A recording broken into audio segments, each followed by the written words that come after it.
Hamza, let's talk about Islamic philosophy. What are the core building blocks that Islamic philosophy is built upon? The core building blocks. Well, I think first of all, Islamic philosophy has two roads. One of them is the philosophers themselves, people like Al-Kindi, Al-Farabi, Avicenna, and they pursue a very specific philosophical tract, but because they were believers, they obviously bring in Islam to some degree. The other track, though, is really a philosophical track that's profoundly rooted in the Islamic tradition itself.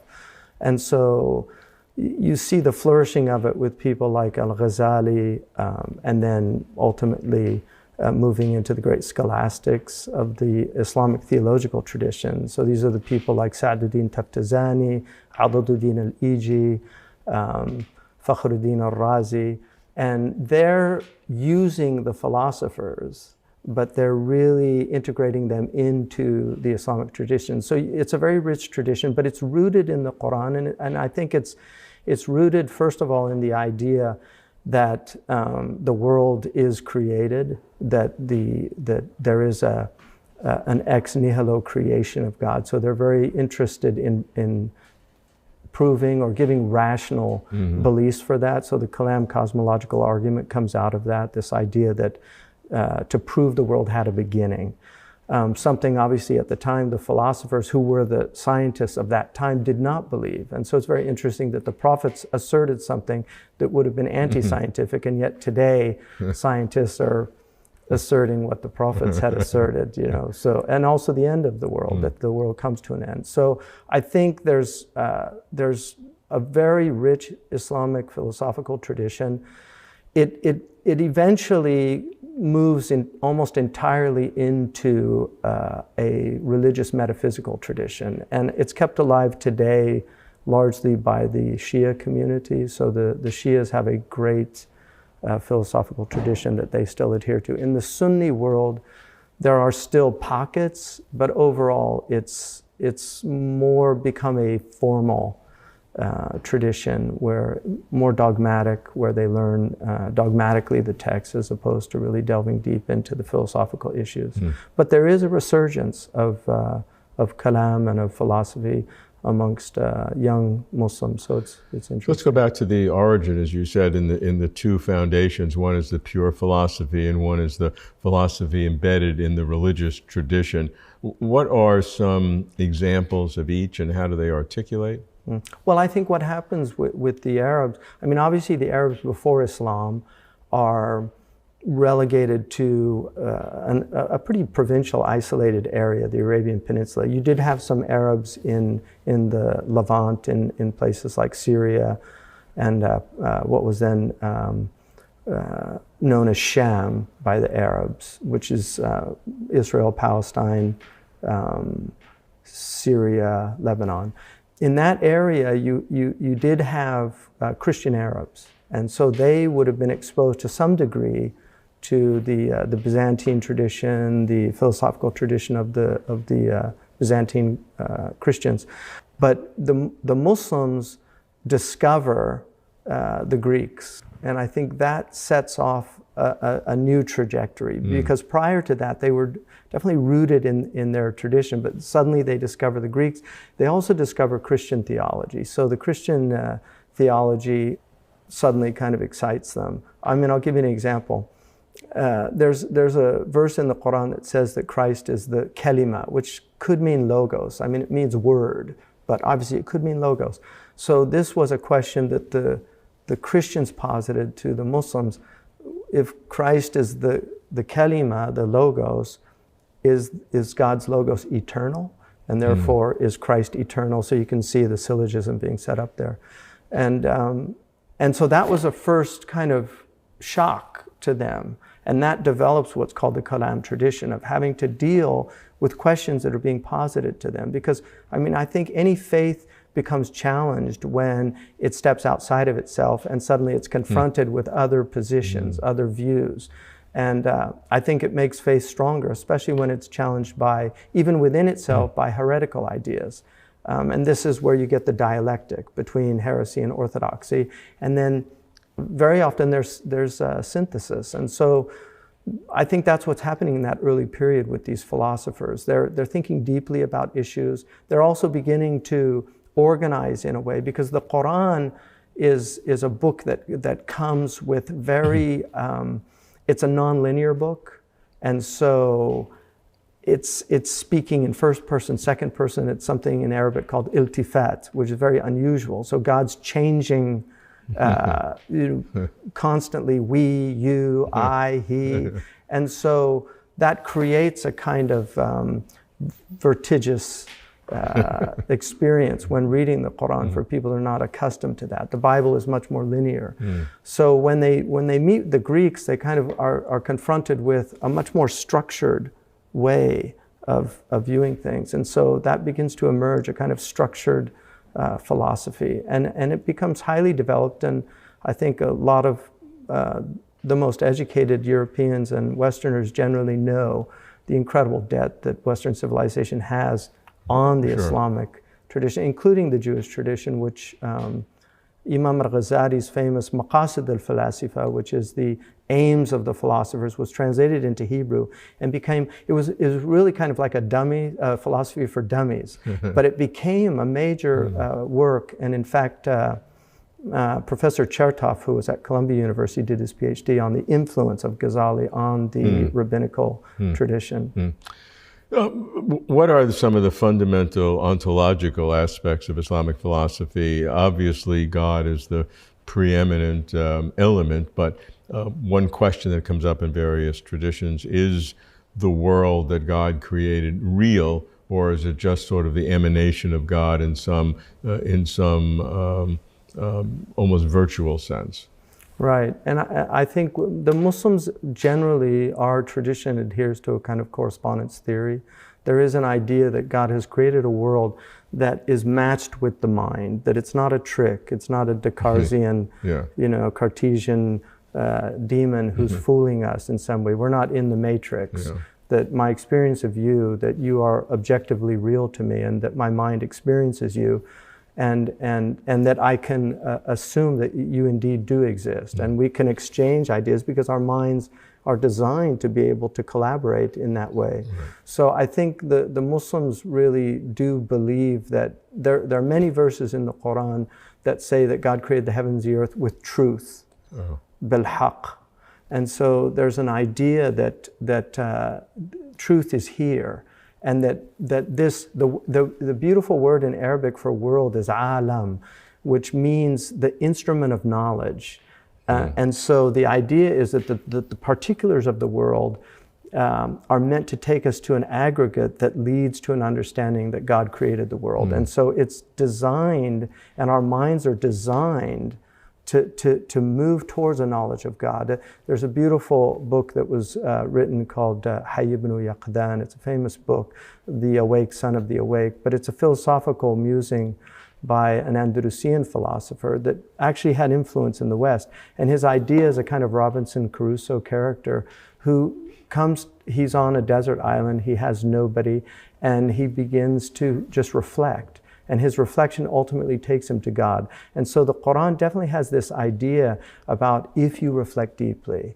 There are many verses in the Quran telling us, reflect deeply, think about these signs. And the fact that the Quran calls, there are two signs. The signs that are actually the verses of the Quran are called signs, so they need to be decoded. But then there's also the idea that the greater world is... It's a natural theology approach. It's a natural theology. And I think one of the beauties of the Quran is it's constantly telling... some people think religion is telling us to stop thinking and just simply become dogmatic and just be fideistic. And the Quran is saying, think. Haven't you looked at the camel, how it was created? Haven't you looked at the winds, how they work in such magnificent order? So there's this idea that there's order in creation, and that order has to have some design.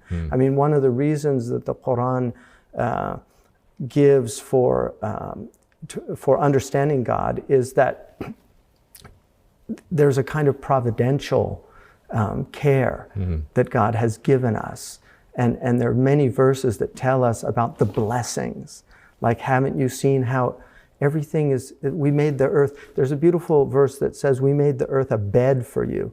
And in the commentaries they say it's neither too hard like rock, so you couldn't build on it, nor is it too soft like sand, so you couldn't live on it. But he made it in that middle area, like a bed. You know, you don't want a bed too hard or too soft. And so those are the kind of blessings that, and then food, the diversity of food, all these things. The idea is to reflect on these and to kind of come to conclusions that there's a creator behind this. There is a source behind this. It's an intelligent source, and it's a source that speaks to us through these individuals, the great Jewish prophets. We believe that Christ obviously is one of the prophets, not Son of God, but a prophet, and then the Prophet Muhammad. So there is, and it's not limited to the Jewish prophets. There's a belief in the Quran that tells us that every peoples have been given prophets. So the Asian peoples had their prophets. The native peoples here in America had their prophets. Everybody has been given some kind of access to this supra-rational world, because our intellects, science has a ceiling. There's an unknowable aspect of what's beyond that, and so that's where metaphysics comes in. Hamza, I'd really like to understand the Islamic God. I am more familiar in terms of conversations with the God as portrayed in Christian philosophy, to a lesser degree Jewish philosophy, and I know there are great similarities, but let's drill down to the Islamic God. I've heard of the 99 names. I understand the apophatic tradition that we can only know God in the negative because God's beyond being, which I thought, what little I've read of Islamic philosophy, seeing God as beyond being, not a category that even can be conceptualized, was very enlightening, very exciting to me. So I want to understand the depth of the nature of God or Allah. Right. So, Bismillah. The nature of God, the idea of God, first of all, is a very human idea. This concept that there's something beyond us. There's a creator. The idea of recognizing our own createdness, that we weren't here and now we're here, and we know that soon we will not be here. Other people will be here, and so the Jewish understanding of God, which comes into the world obviously with the great Jewish tradition, basically morphs into Christianity, which has a very different view of God. And then about 600 years later, the Prophet comes and really is addressing both the Jewish and the Christian understandings, acknowledging the Jewish God, but criticizing the Christian God. And so there's this idea of restoring a kind of radical monotheism to God. So I think that's at the heart of Islam, is to restore a radical monotheism to God, that God is one, without any partners, without any personas, the persons of God, the triune God. And so for Muslims, we learn about God first and foremost from the Quran. But outside of that, there is also an understanding in our tradition that you should not be, your belief in God should not be a type of imitation of just simply something that drives atheists crazy. Why do you believe in God? Because the Quran says so. Well, how do you know the Quran's from God? Because God says so. Where does he say it? In the Quran. So there's this idea of trying to get out of that circular reasoning by really coming to a natural philosophy and a natural understanding of God. So you have those two tracks. If we look at what the Quran says about God, the most fundamental thing it says about God is La ilaha illallah. There is no God. There is nothing worthy of worship except the one true God. The name Allah, there's a different opinion about it, but one of the opinions is it comes from walaha, which means to bewilder or to perplex. Elohai is in the Jewish tradition, they have Elohim, Ilah in Arabic. Right. These are related. There are others, Muslim scholars, that say Allah is just uniquely a name that has no derivation. that it's the personal name of God. It's like John or Mark is the personal name of a human being.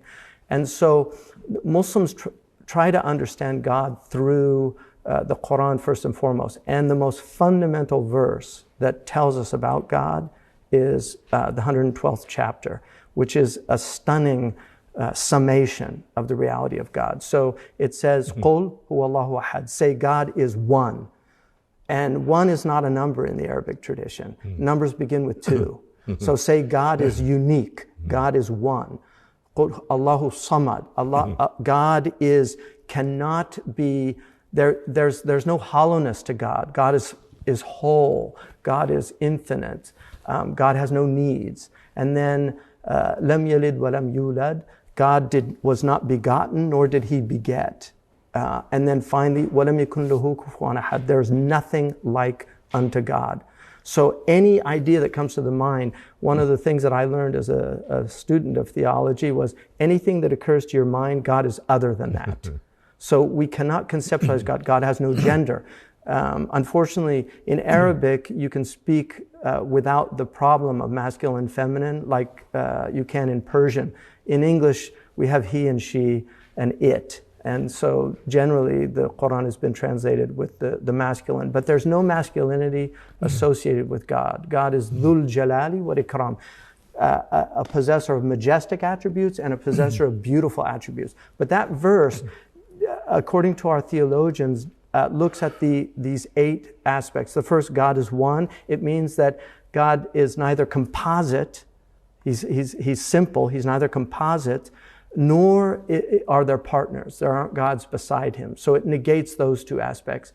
Allahu Samad, he neither has need, and everybody is in need of God. So he has no needs. He's free of needs and defects. And then lam yalid wa lam yulad, he is neither caused, nor does he cause anything in an Aristotelian first mover sense, like that's connected with the cause. So he neither causes in a cause and effect sense, nor is he caused himself. And finally, there's nothing like him. He has no peer and he has no opposite. So that really sums up. It's an extraordinary chapter because even a Bedouin can learn that. And I was once in the United Arab Emirates, and I was with some Bedouin, and they asked me what my religion was before Islam, and I said I was an Orthodox Christian.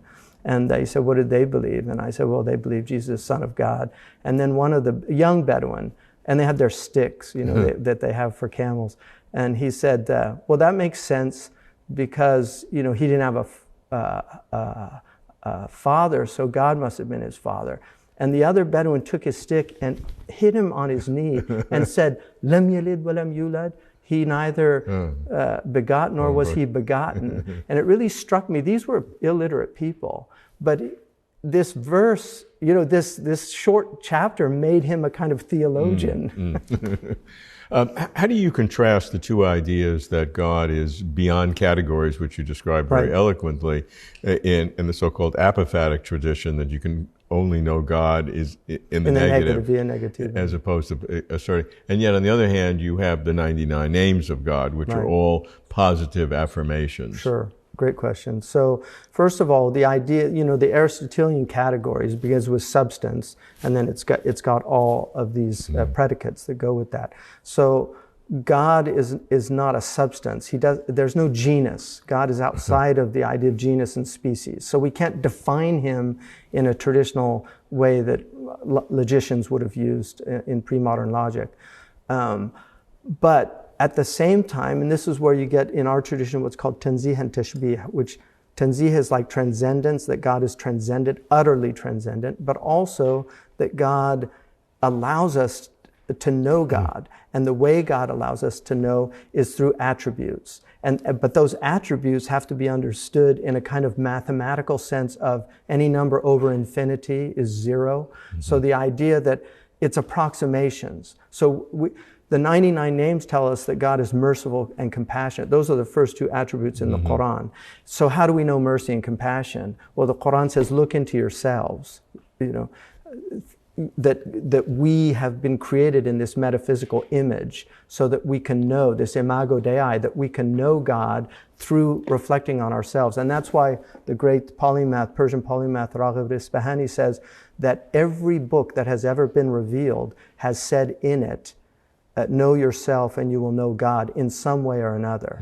And so self-knowledge is what will take us to a kind of knowledge of God. And that's a natural theology too. That's a natural theology, absolutely. And so the names, there are 99 names. There's actually 121 names in the Quran, but there are 99 that the Prophet said whoever memorizes them and knows them will enter paradise if they know them. Oh. Yeah, and so like the Jewish tradition has 72 names of God in some of the iterations. So the idea that God has multiple names, in fact, in our tradition, there are names that we don't know. God has withheld names from us. And there's a beautiful prayer of the Prophet, every name that you have taught to a prophet or taught to someone, or you have kept in your own knowledge, so that God has infinite names because He's infinite. Hamza, in Islam, what is the nature of the person? And normally we ask, is there a non-physical component that makes us who we are? Is it some kind of spirit? Is there an immortal soul in the Platonic sense? What makes us mentally human beings? Right. So the Quran gives 5 different words that compose the human being.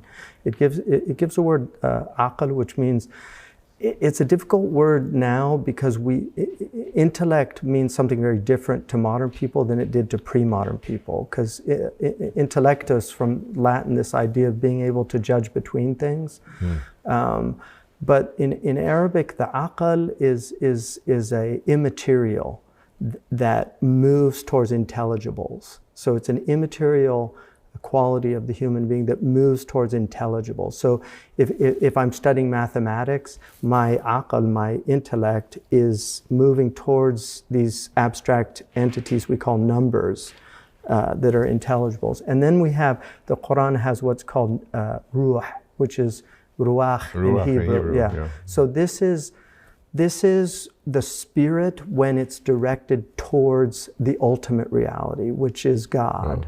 And not to the intelligibles. And then the nafs is the next one. Nefesh in Hebrew also is the idea of the soul, but it's the soul when it's directed towards worldly things, the more lower things, generally. And then it talks about the body itself, that we have this body. And then it talks about the heart, qalb. So these are the heart represents emotion? The heart represents intellect also. The Quran says they have hearts, but they don't reason with them. And so there's this connection between the qalb and the aql. So the qalb in Arabic, the heart, comes from a word which means to oscillate between two opposites. So it literally can mean to be turned upside down. So the idea is that our hearts move towards good, but then sometimes they can move towards the opposite. And that's the human condition. You know, our lives have a mingled... So there's a moral component to that. There's a moral component, exactly. So the heart is related. And then there's other words, like fu'ad is another word. Very rich words. So that's the benefits that the heart gets from perceiving reality. Okay. So if we take all 5 or 6 together as a composite, what does that imply about the nature of the person? That we're very complex. Okay, we're very complex. We're very complex. And that we have a natural movement towards the good. So this is understood that the soul wants to know God. The soul was created to know God. And that's a natural movement towards good. When Aristotle says in Book 1 of the Metaphysics that all humans want to know, that is very consonant with a Muslim understanding that they want to know reality, which is God. And this is what is in our tradition is called the intellectual potential, what the scholastics call the apprehensive appetite. Apprehensive meaning quick to understand, the desire to know. And so the human being is a composite of heaven and earth. And this is why we have an angelic nature, and then we have a bestial nature. And these two are very often in this kind of antagonistic relationship. So God put the head on the top, he put the thumos, the chest, in the middle, and then he put the stomach and the genitals down below, and that's the order for an upright person to be following. So reason should govern irascibility, emotions, and appetite. Yeah. When it gets turned upside down, that's the qalb. It literally means to be turned upside down. So when it gets turned upside down, the human being now is completely discombobulated. He's completely. Now, these are attributes in the sense of the expressions of what a person is, but what is the kind of the mechanism that's causing that? Because you can, from my old science and neuroscience, I can make an argument how all of those things are reflected in the brain, and that's all you need to do that. On the other hand, some people talk that you have to have an immortal soul that creates that. So those attributes they each have a different kind of character. The body that's going to obviously be physical. Emotions are one thing, and intellect is another. Nefesh and ruach. That's my knowledge of Hebrew, not Arabic. But there's obviously great correspondence. Sure. And so those are slightly different categories. Right. And so how are they generated? What is the mechanism? Well, there's an immaterial soul in our tradition. We believe that God breathes into the human being the nefesh, the ruh, the soul, and that's what animates us. And that's why if you see a dead person, I've washed many bodies. I worked in an intensive care unit and saw many people die. There is such a extraordinary difference between an animated living human being and a corpse. Right. We can just see that something profoundly missing there with the loss of that breath. Which in Arabic the word for soul is related. Both ruh and nefesh are related to breath, and so this idea of this spirit. The Native Americans used to use the pipe to show the breath, so that they could see that it was a human and not an inanimate type of spirit. So I think the soul is the Quran. The definitive verse about the Quran is they ask you about the soul, say the soul is from the command of God, and you've only been given a little bit of knowledge. We just don't have the knowledge. We believe in the soul, and in fact, the Raghib says, the great Persian polymath, he says that the ancients considered crazy anybody that denied the existence of the soul because it was so self-evident. And so I think the reductionist model to neuroscience, we don't know consciousness. We don't really still know what it is. We can understand the hardware, but where's the software? Where's the cloud? The pre-moderns had the idea of the agent intellect, which is kind of like the cloud, and then the intellect itself, which is the soft, the hardware. But consciousness, what is that? What is the light? Big debate in the philosophical community, all of whom may be atheists, but they have very different views on the nature of consciousness and the requirement of something not physical in our sense of physical today that's necessary. Right. And the Abrahamic traditions, at least today, have an immortal soul as part of the tradition. It's less clear, some would say it's not in the Hebrew Bible. Right. And the Hebrew Bible talks of a resurrection as opposed to an immortal soul, but those are different kinds of debates. If you look at the brain itself, the triune nature of the brain, we have this R stem, this reptilian brain, which is, it's this ancient survival brain. And then we have this midbrain, but on top of it is this extraordinary neocortex. And again, it's top to bottom. It's, there's an ordering there. And so the challenge, I think, for Muslims, we are challenged to use our reason to really take hold of ourselves, to discipline our souls. The Prophet Muhammad, peace be upon him, he said that the intelligent one is the one who disciplines his soul or her soul and works for what is coming, both in this world and the next, but particularly in the next. And he said the fool is the one that lets the soul do as it pleases, do what thou wilt. The Thelema, the Abbey of Thelema, Rabelais. Is there a distinction between the person and the self? You know, I think person is more in the Christian tradition. It's a very important concept because of the persons of God and obviously the human person. But even in Arabic, I've kind of looked for a corresponding word, and there really, I don't think there is, you know, the same idea. But the idea that each one of us is an individual and that each one of us is created by God and should have the dignity of the one created by God, that's very important. And assuming there is some kind of an immortal soul and that comes from God, how does that happen, or when does that happen? And I'm not asking about an abortion issue, when Sure. it happens. That's irrelevant to what I'm interested in. What is relevant is it a specific act of God that picks an immortal soul for you and picked one for me, Right. and picked one for everyone. Sure. Everyone has their special nature that God picked an immortal soul. Or is it something that's sort of part of the process of the natural creation, that a soul sort of comes with the package because of the structure of the reality that God created? Right. So is it a sort of not mechanical thing, but the way God created things, souls come into bodies, or does God have to take an individual effort for each one on a particular basis? So I would say that the soul, the Quran says we were created from one soul. Okay. Yeah. But then there's a particularization of all the souls, and they were all in the loins of that first soul. And God brought them all forth as souls. So we have been in another world, and all the souls came out, and God says to all the souls, "Am I not your Lord?" And all the souls answered in affirmative.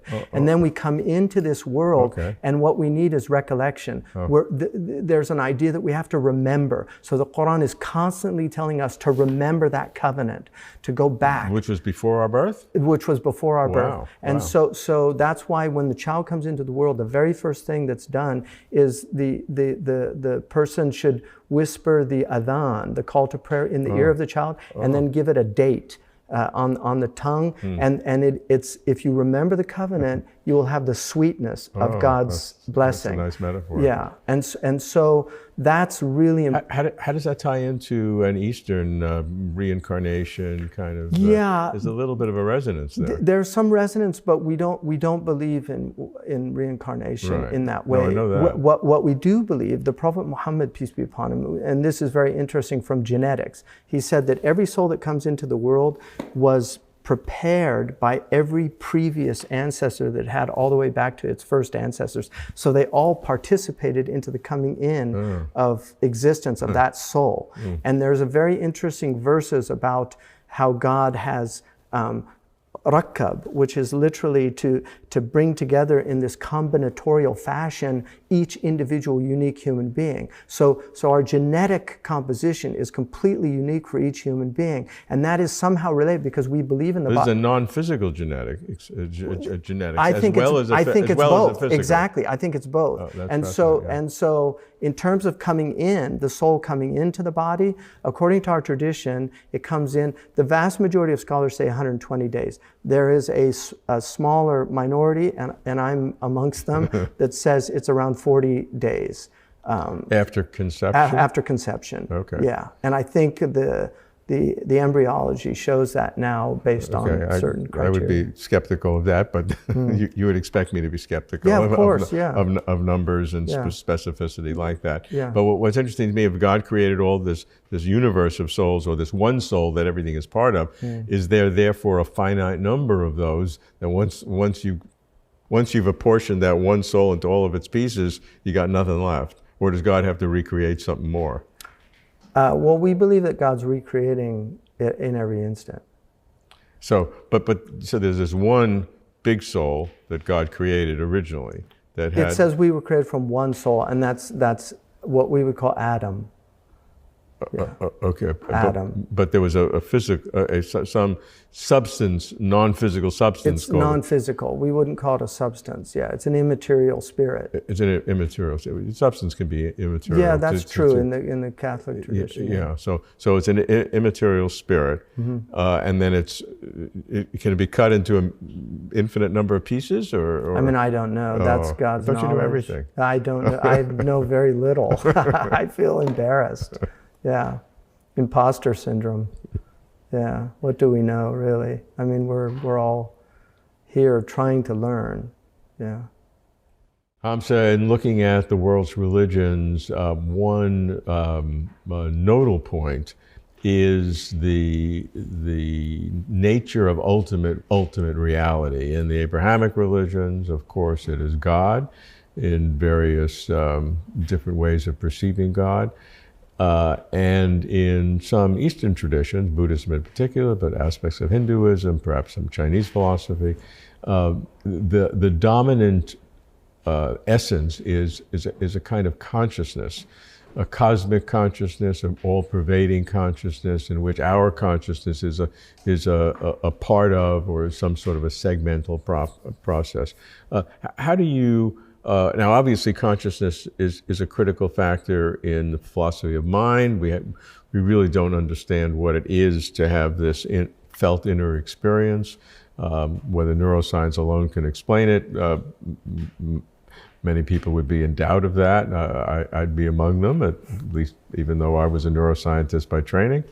But from an Islamic point of view, as you look at consciousness, as it is seen in this larger sense, big consciousness or cosmic consciousness, what's your reaction to that, and how do you articulate the Islamic beliefs with that? Right. So, Bismillah, the idea, the word itself, I think, is relatively new. It's really, it's something, a 20th century obsession about consciousness. Right. I think the pre-moderns would have had a very different view of things. In our tradition, knowledge, God has absolute knowledge of all things, knowledge of God's self. And that knowledge, we have been given a portion of knowledge, but it's very limited, but it enables us to know God. And there's this idea, I think, that the mind itself, we actually believe in these what are called degrees of existence. So one of the degrees of existence is a mental existence, that things have mental existence. So we can think of things like, I can think of a unicorn, and that has a mental existence. It doesn't have an extra mental existence as far as we know. I mean, a narwhal's an interesting unicorn in the sea. But the idea that God has given us imagination, that we can think of things that never were and perhaps never will be, all these contingent possibilities, and that gives us an indication that God has infinite possibilities, that God can actualize an infinite number of possibilities. Because our minds represent God in some way. It's an indication, it's an approximation. If we can imagine things that don't exist, exactly. Then God can imagine God has given us something of an understanding of reality. And that's why our attributes of hearing, of seeing, of sight, of consciousness, of intellect, of imagination, that these are all things that enable us to somehow get some approximation. But the most important thing in our tradition is this idea of waking up. There's an idea that we're actually asleep. So Imam Ali said, all of humanity is asleep, and when they die, they wake up. And then he says, die before you die. So there's this idea that we're actually not conscious, that we're actually asleep, we're dreaming. And so there's this idea of awakening to reality, awakening. And that's something that can occur in life, or has to wait till after? It preferably occurs here. If it doesn't occur here, it will occur with the great awakening, which is death.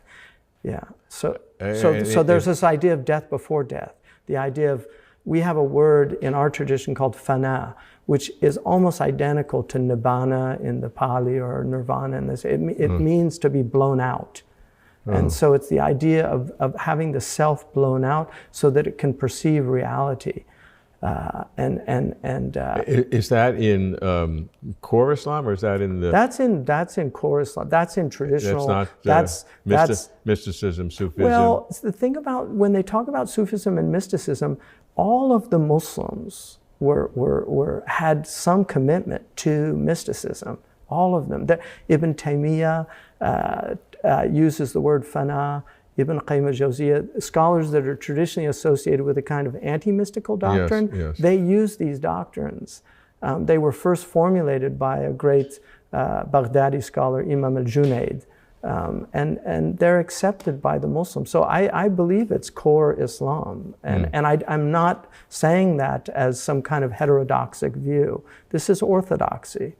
It really is traditional Islam. So yeah, there is an understanding that we can wake up to reality in life. And that's called, we could call that the path of sanctification. So the other path is the path of salvation, which the vast majority of humans take. And that's just getting by. There's a bare minimum, a baseline of practice that if you do that, you're promised salvation. But there are those in the world that it's not enough for them. They want to know God here and now. They really want to experience God, and they set out on that pursuit, and it's a dangerous pursuit because there's a lot of thorns on that path. What kind of thorns? Well, self-delusion is a big one. Yeah. You know, to think that you've actually had some kind of arrival. There's a great Zen story about the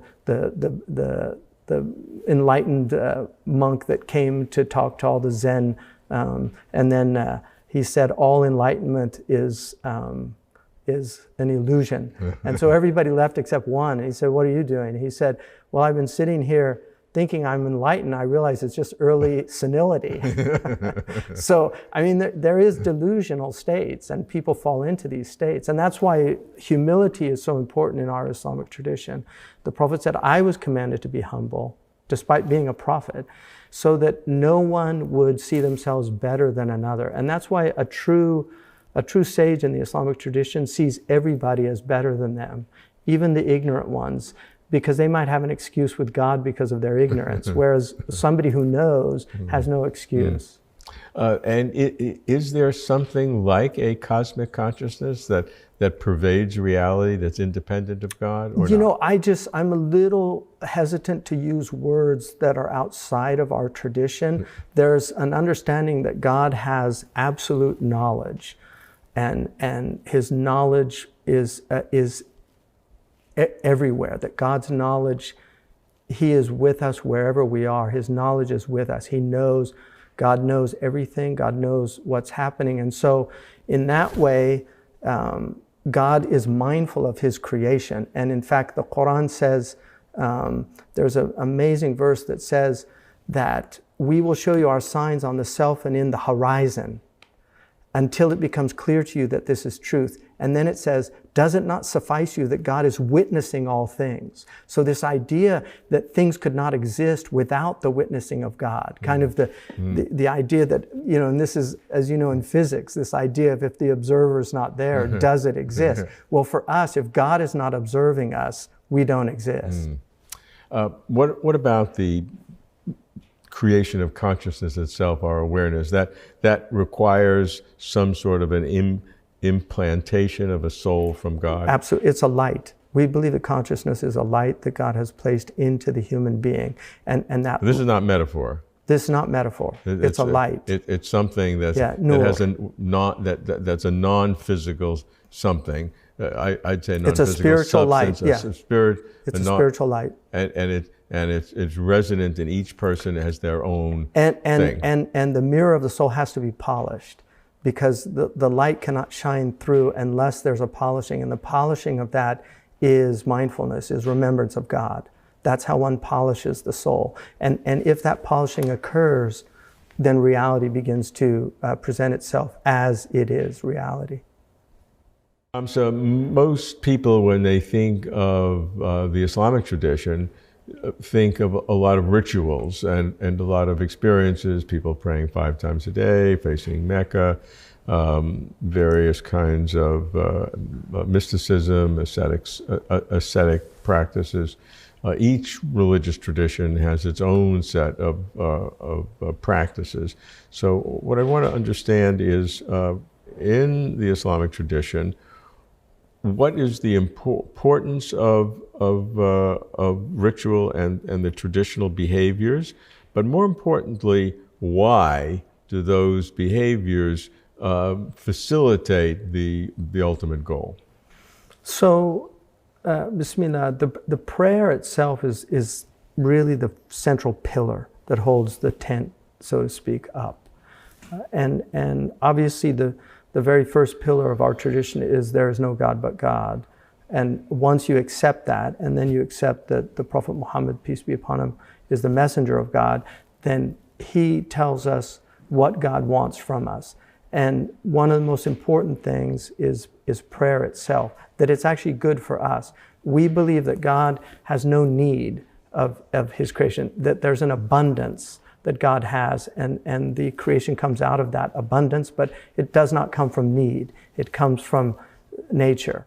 That it's the nature of God to be abundant. And so giving us participation in being this extraordinary experience. And so prayer is actually a form of gratitude, and it's a form of reorienting, because the world, the Vanity Fair idea, that the world is a place of heedlessness. It's a place that we can easily fall into heedlessness and forget ourselves. In fact, the Quran uses that term to forget the self several times. They forgot themselves, and so God forgot them. And remember me and I will remember you. And one of the things Kierkegaard says, something that fascinated me, he said that one of the most dangerous things in the world is to lose yourself. That he said it's the easiest thing in the world to do. He said you can lose your wife or your spouse, you can lose your hand, you can even lose 5 Krugers or dollars and recognize it. But he said, but people lose themselves all the time and they're completely unaware of it. That is why the prayer brings us back. It reorients us. I mean, reorient to go back to the east. To go back to where the sun is rising, to where that light is coming forth. That's the essence of the prayer, and that's why it's the fundamental practice of every devout Muslim. Coupled with that is also Quranic recitation, this idea in the Hindu tradition, they have the Smriti, which is this idea of remembering the scripture, because the scripture brings us back. The scripture has all these reminders. There's the fragrance of death on every page of the Quran. It's reminding us that we are temporal beings, that life is very fragile, that we can lose our lives at any time. As Hamlet said, the readiness is all. It's the preparation for meeting God. The prayer itself, what are the essence? What's the essence of it? How long is it? What? It's not long. There are 5 prayers. The first one is at dawn. So when the first light comes. Each one is different. Yeah. So each one is different. Right. So we wake up. We're encouraged to wake up before dawn and do night prayers. So that's called night vigil. So that's very important. The Christians, the Catholics also have night vigils. So the idea is we get up at dawn as a baseline. You can do other practices, and then you do a ritual washing, which in the Jewish tradition they have the mikvah. You have certain ritual washings. Well, we have ghusl, which is akin to the mikvah, and then we have wudu, which a beautiful translation of that is lustrations, because it's something that brightens you. And so we wash, before we pray, we wash our face, our hands up to the elbows, and then our feet, and then we wipe our heads. And that's just to prepare ourselves to enter into the divine presence. And then you come to the prayer, and you say, God, Allahu Akbar, and you make that motion of just, it's like putting everything behind you, like the whole world behind you, and you're coming into the presence of God. And every prayer has to have the Fatiha, which is the first chapter of the Quran, and it begins in the third person, but then it goes to the first person. So it's the idea we come in this kind of absence of God, we enter into the presence, and then it's Iyyaka na'budu, to you alone we worship.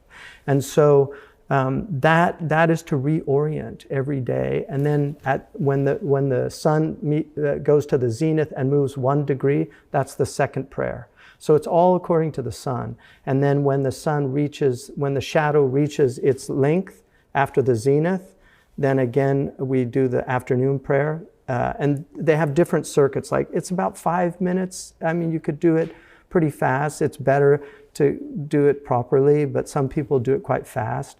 And then you have the sunset prayer, and then the prayer when the light of the sun is gone, the last prayer. So we pray 5 times a day, bare minimum. There's 17 different circuits of the prayer. So, what does that mean, 17? In other words, the standing, bowing, prostrating, sitting. That's one circuit. Okay, and each prayer has, like the first prayer has 2 of those. Oh, okay. Yeah, and they actually make the human form, and they actually spell out the name of the Prophet also in Arabic. Oh. Yeah. And he's considered the perfect man's, peace be upon him. And so, again, there are 5 times a day, and there are 17 positions? No, there's 17 circuits. So standing, bowing, standing again, prostrating, sitting, prostrating, standing. That's one circuit. Okay. The human body. And there are 16 others like that? Yeah, there's 16. Yeah, you'll do altogether 17 during one day. Okay. All right. Yeah. I see, so 2 in the morning, I see. 4 at the Dhuhr, 4 at Asr, 3 at the sunset prayer, and 4 at the night prayer. And each one's a different sequence? The same. Oh, so each of the 17 are exactly the same? Exactly the same. Oh, I see. So yeah. you don't have to worry. But the ones at night are out loud, and the ones in the day are silent. Because there's a cosmology of, very akin to yin yang. The idea of the day is it's a time of the outward, and so the prayer is inward. And at night, it's time of the inward, so the prayer has the outward manifestation. There's a lot of that cosmology in the Islamic tradition. Is there any numerology significance to the 5 times a day or the 17 different uses there is. There are sacred numbers in the Islamic tradition. So obviously, 1 is the most sacred, and like I said, it wasn't considered a number. And then 5 has obviously a cosmological reality.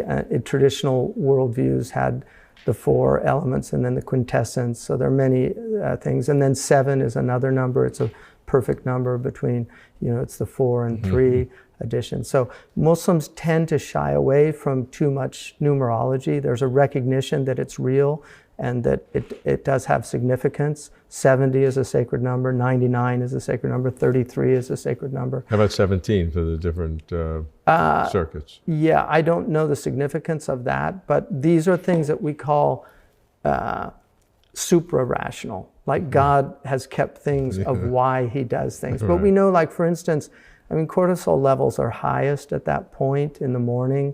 And definitely we also know, like grounding now, the importance of grounding, the importance of actually, just grounding our bodies to the earth. So, and that's why it's actually a want of the Prophet ﷺ to actually pray directly on something that comes from the earth. Is there any intercessionary objective of prayer, of this kind of prayer? Absolutely. So are you able to ask Allah to do things? And we tend to. We ask God to choose for us. Like we have a prayer called the istikhara. They say more tears have been shed over answered prayers than unanswered prayers. I think there's a lot of truth to that. We tend to ask God, if this is good for us, then make it happen. If it's not, then divert it from us. So, but we do ask the things that the Prophet asked for: good health, well-being. We pray for other people. We ask God to give them good health or make it easy, their sickness, things like that. Is there an increased likelihood of those things happening? There's a difference of opinion. There's verses in the Quran that say, had it not been for your prayers of intercession, then God would not give you that attention. But there's also an idea that the fundamental purpose of prayer is a display of our humility and our need of God. That the idea of God knows best what's for us. So whether it's answered or not, we don't really put a lot of... It'd be nice when prayers are answered, right? But it's not something that, oh, he didn't answer my prayers, he's angry at me. No, it's, he didn't answer my prayers, it must be better for me that they weren't answered. Hamza, does Islamic philosophy have the problem of evil, which Christian philosophy and to a lesser degree Jewish philosophy have wrestled with? Bismillah. Well, first of all, I think the fact you said to a lesser degree Jewish philosophy, I think that's true of Islam also. It's not the same type of problem as it is. I mean, Islam is certainly not Manichaean. It doesn't separate this idea of, good, a good God, Ahriman and Ahura Mazda, or the devil having some kind of independent power. Right. But evil is understood in the Islamic Church. We have 6 core beliefs that every Muslim has to believe in, and one of them is called the qadar, which is often translated as fate. I think a better translation for it is the measuring out, and that's of good and evil, that God has measured out. In other words, God allows these things to happen in the world for a purpose. We can distinguish, obviously, you're well aware of the distinguishing between moral and natural evil. So we, as moral agents, we have free will. And so human beings can perpetuate great evils on other people. And there are reasons for that. And one of the fundamental reasons is it enables certain things to happen. Like, for instance, if there was not oppressors, there could not be the patience of the oppressed. There could not be the display of the virtue of the oppressed. There could not be forgiveness. These are all very important. God forgives. And so, judge not lest ye be judged. As the standard by which you judge, so too shall you be judged. So the idea is that, we want to forgive. We want to overcome certain qualities of the soul. So I think in Arabic, the word for evil, shar, is not equivalent, although if you go back into Old English, perhaps you'll find some equivalents. In Old English, evil, I think ebil, it comes, one of the word meanings of it is defect, and it can also mean illness. And so I think that's closer to the Islamic understanding that evil is a want or a lack of. And that's one of the meanings of privation. Privation, yeah. So in Arabic, for instance, poverty is an evil, not because it's morally wrong, but because it's a privation. So anything that's a privation or a defect is a type of evil.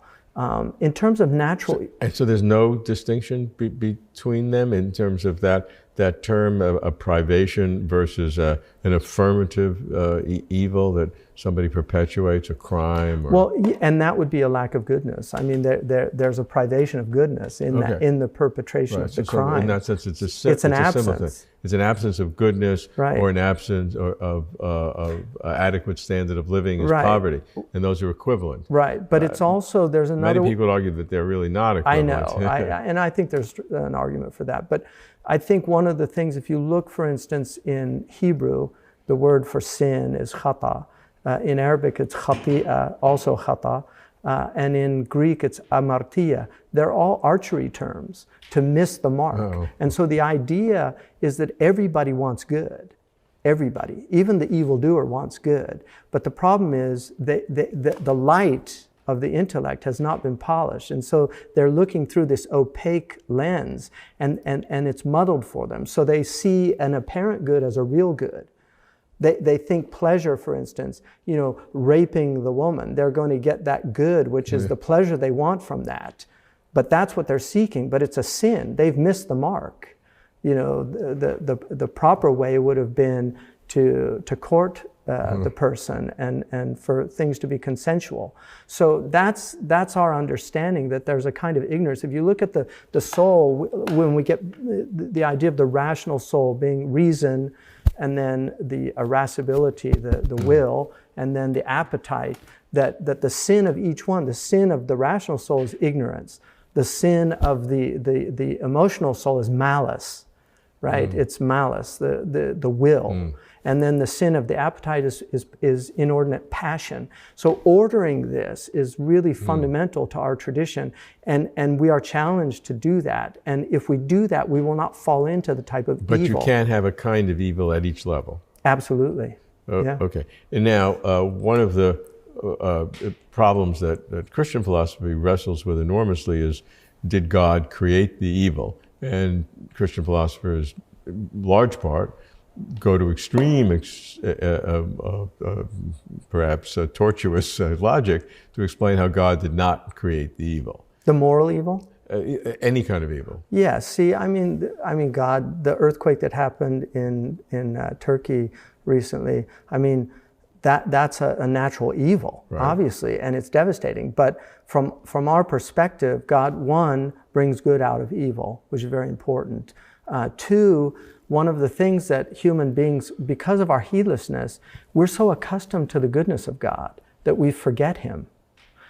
In fact, there's a verse in the Quran, what has deluded you from your generous Lord? And in the commentaries, they say He put the answer in the question. It's His generosity.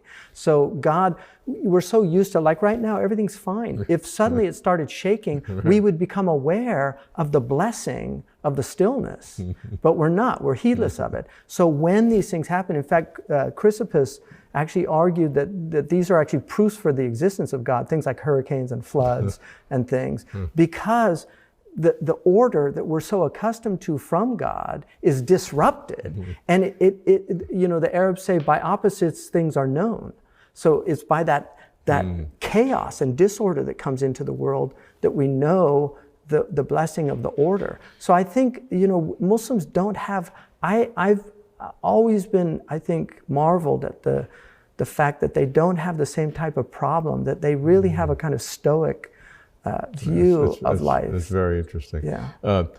Does the distinction between God allowing the evil for good purposes and God creating the evil, is that a distinction without a real difference?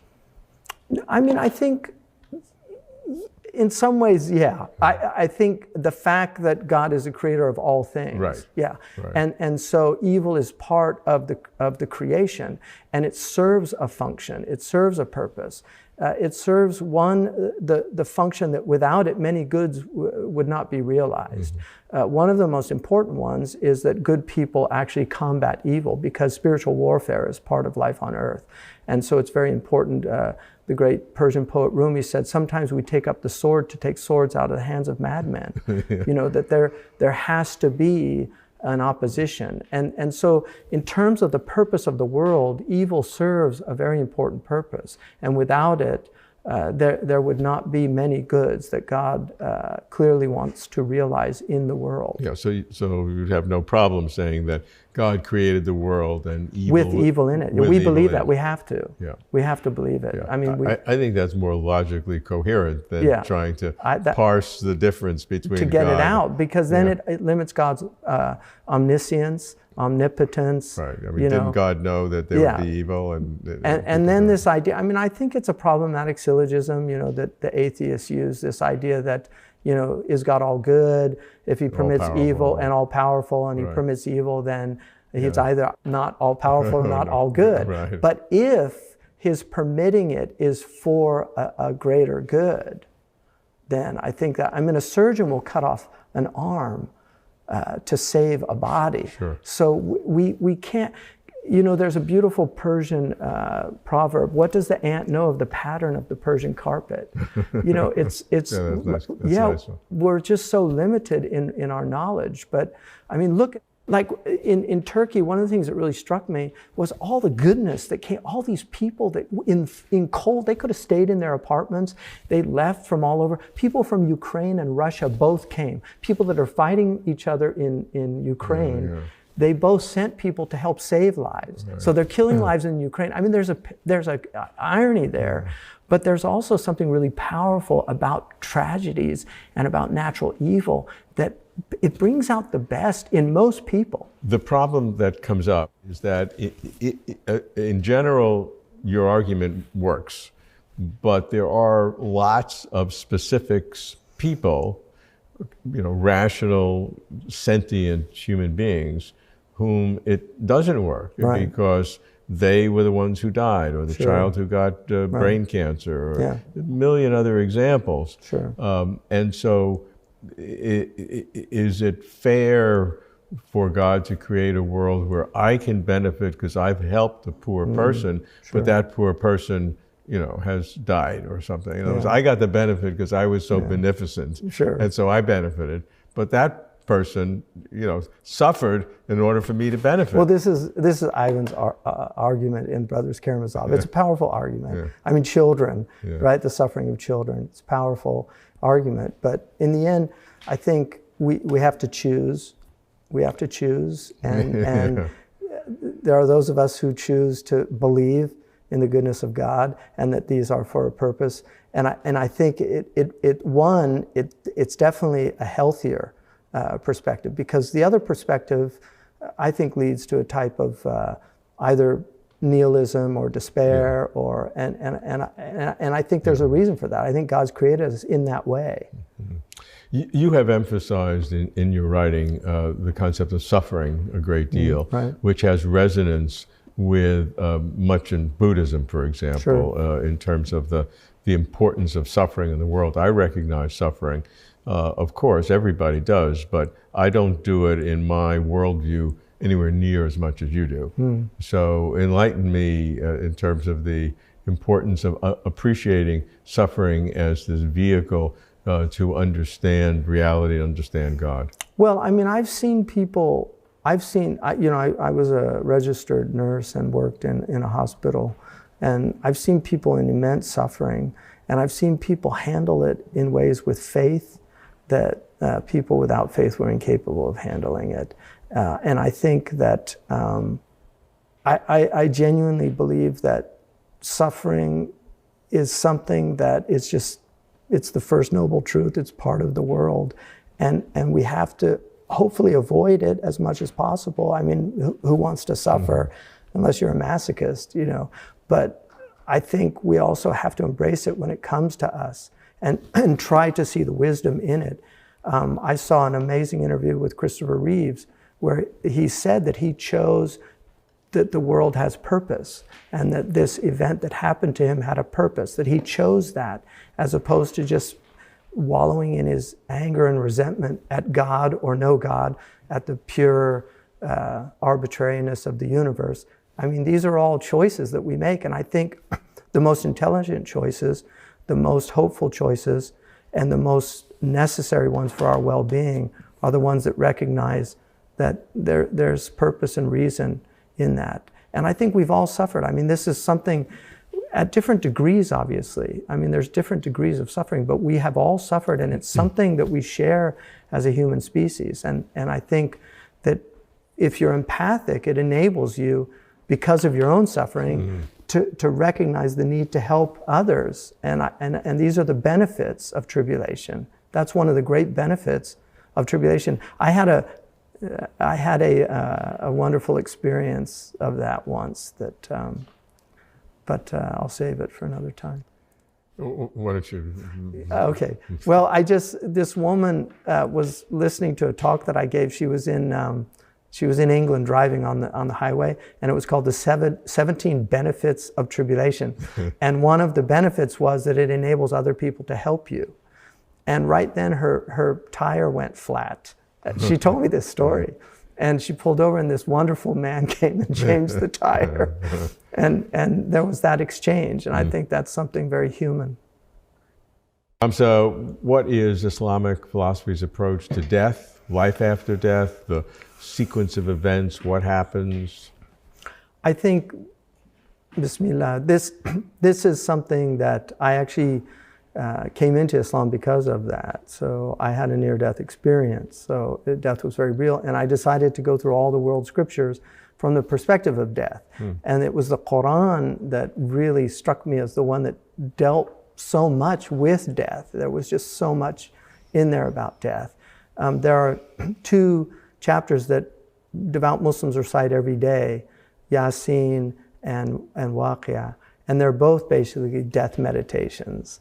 The Prophet Muhammad, peace be upon him, said to do much remembrance of the destroyer of pleasure, meaning death. And not in a morbid way, but just in a way that makes us aware of the fragility of life so that we get more out of life. The Prophet Muhammad, peace be upon him, said, wake up in the morning not expecting to see the evening, and go to sleep at night not expecting to see the morning. And so devout Muslims try to live their lives with this, like we do death meditations. And so I ended up actually writing for the study of Quran many, many years later, the article on death in the Quran. It was kind of it was an amazing, I think, event for me. Dr. Nasser asked me to do it. And I had to read the Quran from that perspective, and I was just struck how it's the fragrance of death is on every page. It's just really quite stunning. So for us, when the soul dies, there's a separation from the body, and the body becomes, there's a kind of hyper consciousness that occurs in the soul. In the soul, it suddenly wakes up, and then there's immense amount of remorse for most people, because they realize that things that they did were not appropriate for what they are. Right, right. It's like Mr. Bean playing the devil and saying to the atheist in hell, you must feel really stupid today. It's kind of that idea, like, that it was real. And there's a verse in the Quran that says when they're awakened from their graves, they say, glory be to God who has awakened us from our sleep. So there's an idea that death is an awakening from the sleep of this world. Now that is immediately after death, or it sounded like... No, it's immediately after death. Okay. So is there the concept of a resurrection? Absolutely. And it's a bodily resurrection like the Catholics. So it's a bodily resurrection which will combine with the soul, but the soul has an independent existence, a very hyper real existence after you die. And it's the immaterial soul, so it's consciousness as well. Yeah, so you have consciousness. It's a first-person consciousness. First-person consciousness, and then you have all your memories from the past. Yes, and then when you're put into your grave, there's a sleep. You go into a sleep. Or the body does, or the soul? The body and the soul are not in a living sense. Like if you open the grave, you're not going to see life. Right. But there is a reuniting. If the soul was if the body was scattered, like in cremation, and then people that we're told that God, and it's mentioned in our tradition, that God will reassemble from all of the parts of that. And so that's the resurrection. There's a resurrection. But in the grave, you're put into a sleep. There's an initial questioning in the grave. Who is your God? Who is your Lord? That's the first question. What is your religion? And who is your prophet? And there's two angels that come in, and they're very intense, and they ask these questions to the soul. And then this is before the resurrection? This is before the resurrection. Okay. And then after that, it's the grave is either like a very unpleasant place, or it's a very pleasant place, but depending on how you lived your life. And then what happens is there's a sleep that goes, and then that sleep will be awakened with the blowing of the trumpet. So the Muslims believe, like the Jews and the Christians, that there is a blowing of the trumpet at the end of time, when all the souls are brought forward. Okay. I just want to get the sequence again. So when you die, the soul separates, has a hyper-awareness and a consciousness, first-person awareness. The body is a corpse and is in the grave. Right. There's a, let's leave that, let's go to the end and then come back.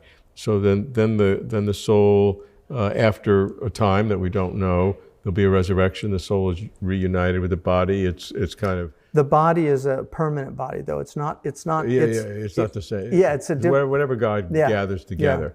It doesn't have to be the same molecules. It has to be the same form, because our molecules change all the time anyway. So it can't be every molecule. But a physical form, it's reunited. It's kind of questioned, kind of a PhD exam. They're brought first to they're all brought to a plane, and the plane is described as white, and they're all naked, and the Prophet's wife said, "Won't people be looking at each other?" And the Prophet ﷺ said, "It's much more ominous. Like you're not going to be thinking about that." And then they move. Then they go to each prophet and they ask them for intercession, and so the Prophet ﷺ. Finally, they go to the Prophet and they ask him for intercession. And he's the one that says, "I am for it." Ana laha, which is one of the meanings of Shiloh. So we believe that Shiloh the scepter is given to Shiloh. So he has that place, because Shiloh in Hebrew, one of the meanings is the one who it is for. So he says, I am for it, and he intercedes for humanity in our traditions, peace be upon him.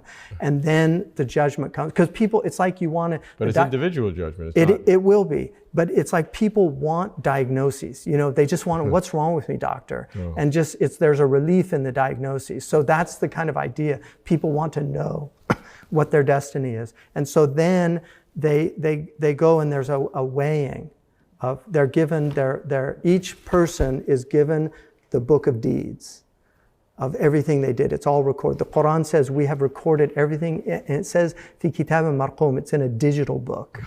It literally says digital book. Wow. Yeah, that we have recorded everything. There's nothing that has been omitted. But there is a kind of Sony Pro cut, because we believe repentance can actually edit your book. So if you repented for sins, they can be removed from that book of deeds. Kind of a blackout, like a top secret document. Exactly, like a redaction. And so then you're given the book, and then your deeds are weighed in scales, like in the ancient Egyptian tradition. Yeah. The soul is weighed, you know. So they're weighed, and depending on the balance, it depends on... Is it a bimodal decision? Either you go to paradise or heaven or hell? Yeah, it is. It's well, there's also a kind of purgatory. There's something called al-Araf, which is neither in hell nor in heaven. And there are people, obviously, that can get out of hell also.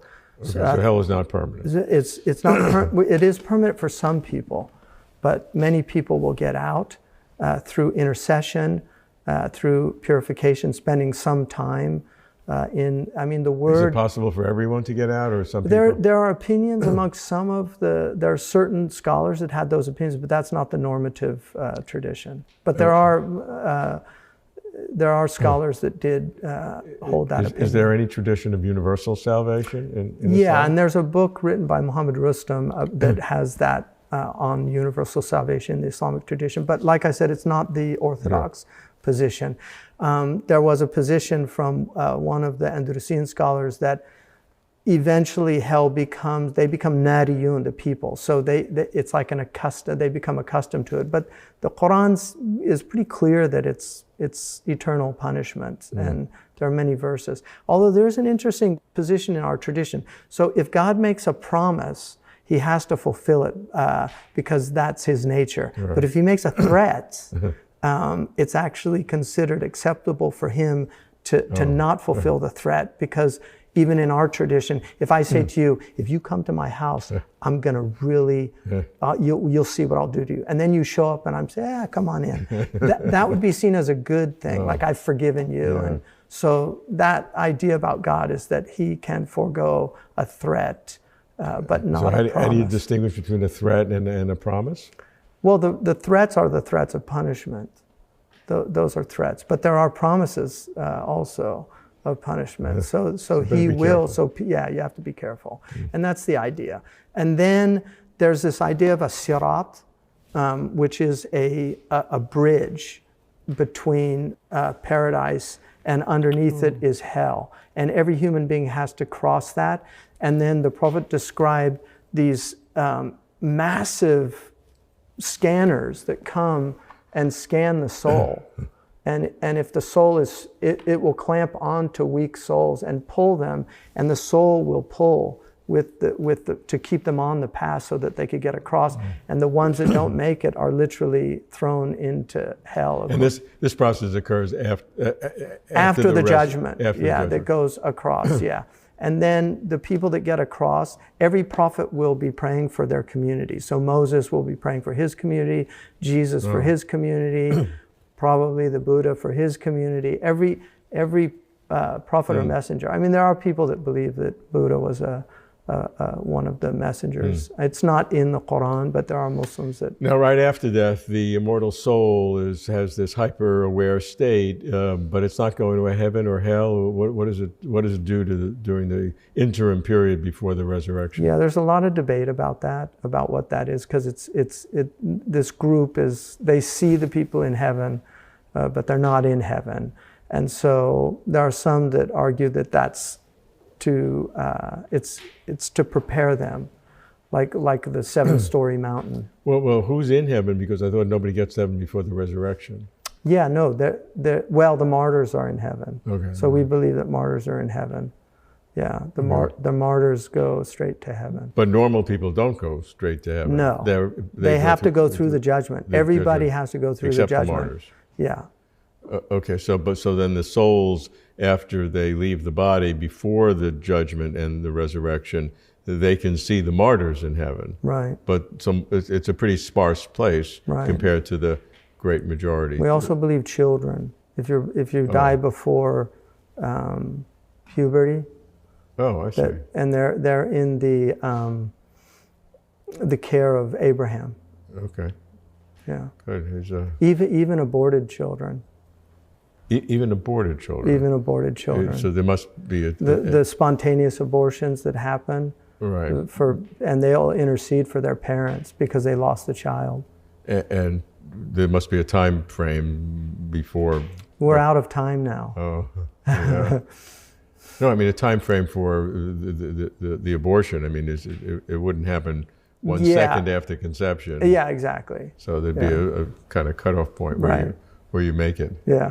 Okay. Well, I mean, all these systems are fascinating. That what the human mind can construct and put together some logical ways. I'd be shocked if any of this were, true to the last word. But, Well, here's something to think about. There's a verse there's a tradition in the hadith which says the afterlife is what no eye has seen, no ear has heard, and has never occurred to the human mind. And so these are again all approximations. Like what is going to happen. These are approximations for us to understand it, but we do believe in these resurrections, and there are many Muslims that take these very literally. Hamza, the historical knowledge is that the relationship between Islam and science during the flourishing of Islamic civilization, Middle Ages, was the richest in the world at that time. That Islamic civilization was the font from which much of science began to develop from. And yet, in today's world, much of the Islamic world is not has that same view of science. How can you characterize the relationship between Islam and science, particularly, questions of evolution, which is obviously sensitive in parts of the Christian tradition? How does the relationships relate? Well, I think, Bismillah, in the early period, the Muslims were encouraged by the Quran to seek knowledge. The Prophet Muhammad, peace be upon him, in many traditions said to seek knowledge. There's a tradition, seek knowledge even unto China, that every believer has to seek knowledge. And so Muslims were syncretists wherever they went. I mean, they went to Jundashapur, they learned the medicine from the Persians, they went to India. We have wonderful early books where they were quoting Hindu sages. They went to the Greeks, they translated all the Greek materials into Arabic. So they were just filled with an incredible appetite for knowledge and did that all over the world. And then they were fascinated by geometry, because geometry, the sacred science, they really understood geometry as a discipline that really can hone the intellect into perceiving order, and also the idea of demonstrative proofs that have a type of certainty in them. So they really developed mathematics, and I think they were fascinated by everything about the world and wanted to know it and understand it. And one of the interesting things, David Berlinski in his book on the self, he has a book where he talks about if you took modern American academics and put them into scholastic Europe, like 13th century, he said they would acclimatize very quickly with the dogmatism because we're so dogmatic here. The book's on human nature. And then he said, but if they were put in 10th century Baghdad at the height of the Muslim, he said they would be bewildered by the the variety of opinion and the differences and the robustness of the dialectical exchanges between scholars. So I think there's a lot of truth to that. The Muslims were real seekers, and over time, there's a curvilinear reality to all civilizations, and the Prophet Muhammad, peace be upon him, told us that the Muslims would decline. So he did describe that, although he said towards the latter days there would be a resurgence. But they fell into a kind of decline in the sciences. And today, what is the orthodoxy in terms of approach to science, whether it's cosmology or whether it's evolution? I think Muslims are very open to science. Many of the great scientists today are actually Muslim. There are many people at Harvard, MIT, right. There's Turkish scientists, Arab scientists, Persian, Indian.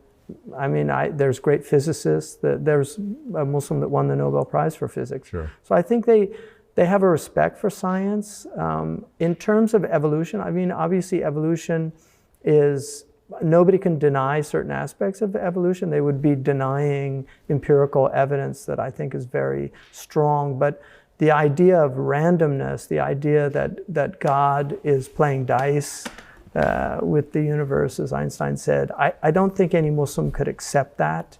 We also do believe in the original creation of Adam. Maurice Bucaille made an argument that things evolved, but the human being did not, that he was put here in the process of evolution. I think that would probably be a closer idea for most Orthodox Muslims. But there's also evolution. There's Stephen Myers doing some really interesting work. There's a book called Theistic Evolution, which is, I think, edited by him, but challenging a lot of the assumptions. And I think that he's convincing a lot of people that the model that evolution presented, this idea of simplicity down as foundational, is not holding a lot of water. So I think, we have to see, science can become very dogmatic and not allow for alternate perspectives. And I mean, Thomas Kuhn, Scientific Revolutions, these are realities that theories break down. So we don't know. And I think, for me personally, I think anybody that denies design, obviously Dawkins would say you don't understand evolution, but I just feel like it's so evident. I mean, the opposable thumb, the eye, the ears, I mean, there's a falcon, the design of the nose of the falcon, because they dive at 200 miles per hour, and the design prevents their lungs from exploding. So there's so many things. Even Darwin said that damned eye, because how did the eye evolve with the incredible complexity? Because we think colors themselves. I mean, the world might not have any colors. Colors might be purely a subjective experience. Sure. But what a God to give us colors. Yeah. So there are different positions that one could take on evolution. You can have a broadly deistic evolution, where God put everything in place from the beginning, but then it naturally developed without any intervention. You could have a theistic evolution, where God set it in motion, but needed to intervene at places to create step function differences of different people. Yeah. However many times you think God may have done that. Right. And then, of course, you could have no God and just the evolutionary process. And, I think it's not difficult to explain all of the different facets of why things look like they're designed, because in a sense they are designed. Evolution would say they are designed, but through the long process of evolution, the person that has the better eye will likely escape the predator versus the one that had the poorer eye, and so that process develops. So, but how did it start? I mean, the cell, the first cell. Origin of life is still. I mean, thank God for the design of the nose. We both have problems holding up our glasses. Right. So that's good. But if we had a different nose, we could invent some other thing to do that. But in the Orthodox Islamic tradition today, which obviously it's not purely random. Is there a theistic evolution, or I perceive that there's a lot that don't believe in evolution at all? Sure, I think the majority of Muslims don't. There are people writing now on theistic evolution. There's recent books on the idea, so I think it's being debated. But the idea of randomness is absolutely unacceptable. What I would say, and I have said this before, if evolution were true, hypothetically, if evolution were true, and God used the mechanism of randomness, like obviously it's not random from God's knowledge, but if he used that, like God made us to learn through hit and miss. I mean, that's how we learn as humans. So if he created a whole creation like that, I think that's perfectly possible and compatible with God, if that was true. But from God's perspective, if we can even use that word, I mean, language breaks down when we talk about God. Right. But from that reality, there's no randomness. The Quran says there's not an atom that God is not aware of. So everything is in its place, everything is fulfilling its function, everything is doing what it was intended to do. And we believe that about God. So I think these are debates that are continue, and they're interesting. Hamza, what are the deep fundamental metaphysics, the ontology in Islamic philosophy? For example, abstract objects, the Platonic heaven where forms exist. Is that present in Islamic philosophy? And if there are abstract objects, how does that relate to God? Well, Bismillah, in the story that the Quran gives us about the first human being, the first consciousness, was Adam, and Adam was shown everything, and he named everything. Now, Fakhruddin al-Razi, one of our great metaphysicians, said that what he was able to do was to see the universal in the particular. And abstraction is the ability of the human mind to see one out of many, universes, right. One out of many. And so the human mind was created purposely to see the one out of many, because ultimately it just see the one God out of the many variants of God's creation. And so the abstraction is the great gift of the human mind, that we can abstract, that we can, in Arabic, tajrid means literally to make naked, to denude, and to get to the essence of a thing. And this is why a human being can categorize things. If I say to somebody, could you get me a glass? They go to the kitchen. I don't have to say which glass, in some kind of nominalistic idea that every single glass is unique. Yeah. No, he has the universal concept of glass, which enables us to talk. So we're constantly talking with abstraction. There's no way we could speak or communicate without abstraction. So those abstractions are a gift from God. And it was designed for the ultimate abstraction, which is to see the reality behind the multiplicity, which is one. And that's why we're called muwahhidun, those who make one. That's what the Muslims are. They are those who make one. They make God one in their understanding. Because there are others that give God multiplicity or deny God and then make the universe a God. Because there's no such thing as an atheist. If somebody says, I don't believe in God, they have to believe in the universe. Right, they have to believe in materialism. So what they're doing is they're giving the attributes of God to other than God. And that's the essence of shirk in our tradition, which is the worst sin, which is to associate with God what cannot be associated with God. Okay, so that would seem to indicate a nominalism where the human mind abstracts the ideas of the universal from the particulars, but there's no self-existing universal. Yeah, you get into big debates. And these are metaphysical problems, and obviously Hume and his ilk completely dismiss them as just a waste of time.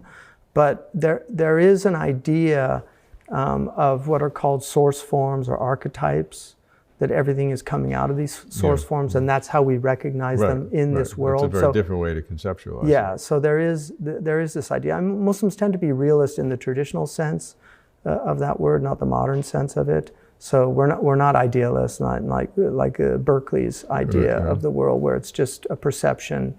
In the mind of God, no, it's real. No, there are real things, but then there are also things that have an extra mental existence, Well, that's different than if we have the ability to abstract something, that's something we're creating as opposed to like something... numbers. Do numbers exist? Yeah, exactly. Right. So numbers are pure abstractions. Right. I mean, there's no number in the world. It's the mind that gives the world number. Right. Avicenna has a whole section about that. Right. But is that something that we're inferring by language, and therefore it's kind of a fictionalism to have a universal, or is there some fundamental universal, perhaps that God created, or some relationship with God that we're then able to perceive?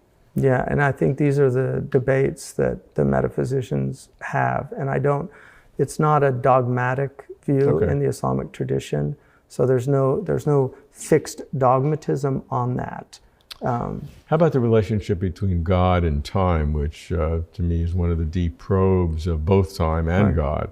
And the question is God, clearly God has no beginning and no end, but that can be understood in two different ways. One is that time is real and God is in time, but God never had a beginning and never had an end, and then will never have an end. So it's an everlasting situation. Right.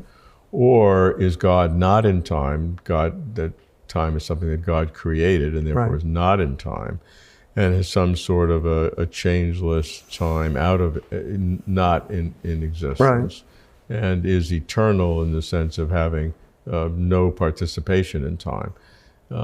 There's no difference in terms of God always being there, but a very deep difference in terms of the nature of God and how we relate to God. Sure. So I think that in the Islamic tradition, God is creator of time, that God, I think Muslims would adhere to the Aristotelian idea that time is the measurement of motion. And so God has no motion. There's no space that God moves in. God is infinite. Yeah. And the Prophet Muhammad, peace be upon him, said, do not reflect on the infinity of God, but rather reflect on God's attributes. Because like Cantor, who worked on actual infinities, you can go mad thinking about infinity. So he actually prohibited us from doing that. But we believe that God is infinite, which means that there couldn't be any time for an infinite being. I mean, the fact that we can understand the concept of infinity is quite stunning, that God's given us the capacity to understand something that has no limit. But we don't accept actual infinity like some of the modern mathematicians, which would create logical inconsistencies, like the part being greater than the whole. So we believe that God is the creator of time, that God cannot be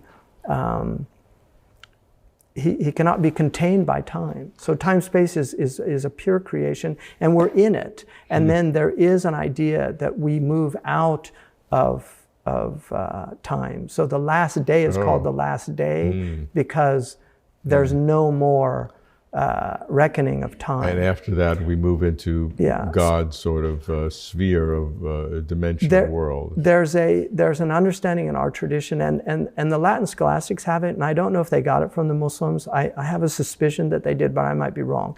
And that's in the Latin tradition, they call it the nunc stans, the idea of the eternal now. In our tradition, it's called ad-daim, al-an ad-daim, which means exactly the same thing, the eternal now. So God said, do not curse time, because I am time. In my hand is the night and the day. And the idea is, the dahar there is defined as the eternal now. God is not time in our concept of time. Okay, the eternal now is a very powerful concept. Right. Now, in the Christian scholasticism, and some modern believers say, if you say that God is not in time, there are other attributes of God that has to come along with that, and that God can't change, that God is impassible, that nothing can have an impact on God. which seems to undermine intercessionary prayer. I mean, they get into a lot of complexities of God is out of time. Right. Well, we believe that God is, we're not process theologians. Yeah, God is God. And in the end of the day, that's why we put our head on the ground. There's a kind of submission at a certain point of the intellect, just to say that this is beyond it's beyond my pay grade, but it's not beyond my pray grade. Oh, okay, that's nice phrase. Yeah. But then the intercessionary prayer, can God listen in time? And Ibn Ata'illah, one of the great Egyptians, said that prayer was solely for a display of utter submission before God, but the Quran and the hadith indicate that God does answer prayers. So that's the normative position, that God will answer prayers. But obviously the knowledge of God is absolute. It's not that there's this idea of aforeknowledge of God is already presupposing time. Yeah. So if God is just eternal, and God's knowledge is absolute, there's no past or present. Mm-hmm. There's just pure knowledge. Mm-hmm. And so God can answer the prayers. Yeah, it's not a problem for me. So what's the Islamic view of the world to come? What will happen to the world itself, and obviously ourselves as individuals in it? So the world, this world is called dunya in the Quran, and dunya means the lowest. Oh. So we're literally, it's all up from here. Yeah. So the dunya is the lowest, and there's the dunya is also a kind of illusory world. So it's more the world of King Lear's kind of the court comings and goings, you know. Mm. So it's the life of this world. And then there's the alam, which is the world that is the epiphany of God's attributes, where God's revealing God's attributes to the world. And that's a positive thing. So there's a negative and a positive to this world. There's also a corresponding negative and positive to the next world. Oh, and it's also, and how does that work? So there's heaven and hell. Okay. Yeah. And so heaven is an abode of complete peace, and hell is an abode of distance from God. And that's the real essence of hell, is to be distant from God. And these are the choices that humans make according to the Quran. People in our tradition, faith is from volition. Faith is actually an act of the will. The Quran says, "Oh, you who believe, believe." So it's an imperative. And the source of the execution of an imperative verb is the human will. So we will ourselves to believe, the will to believe, that we have to believe in God. And that becomes a choice. And that choice will determine one's afterlife. So if one chose correctly, then the afterlife is in a blessed abode. Paradise is a place that is seen. It's a place under which rivers flow.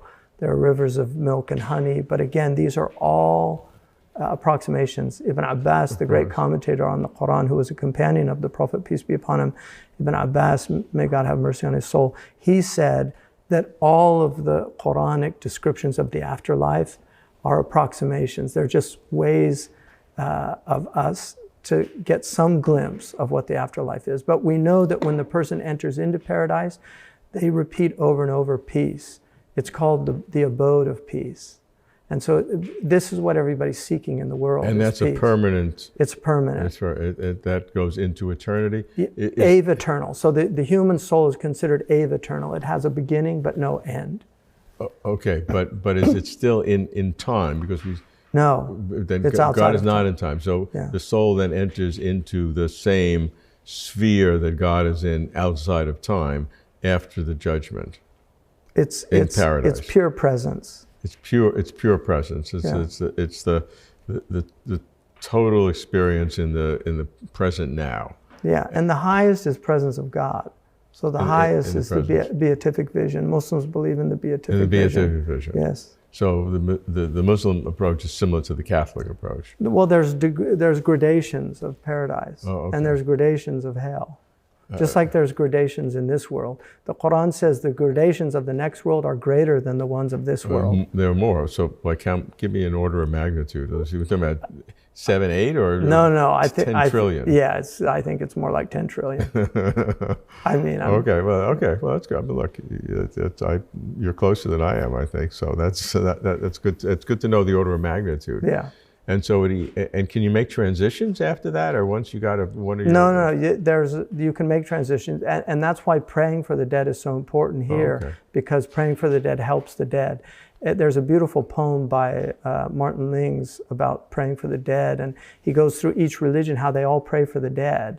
And then he says, can these and these and these be wrong? You know, why do we pray for the dead? In Purgatorio, if you remember the people on each of the terraces, they say, tell them to remember us when they go back.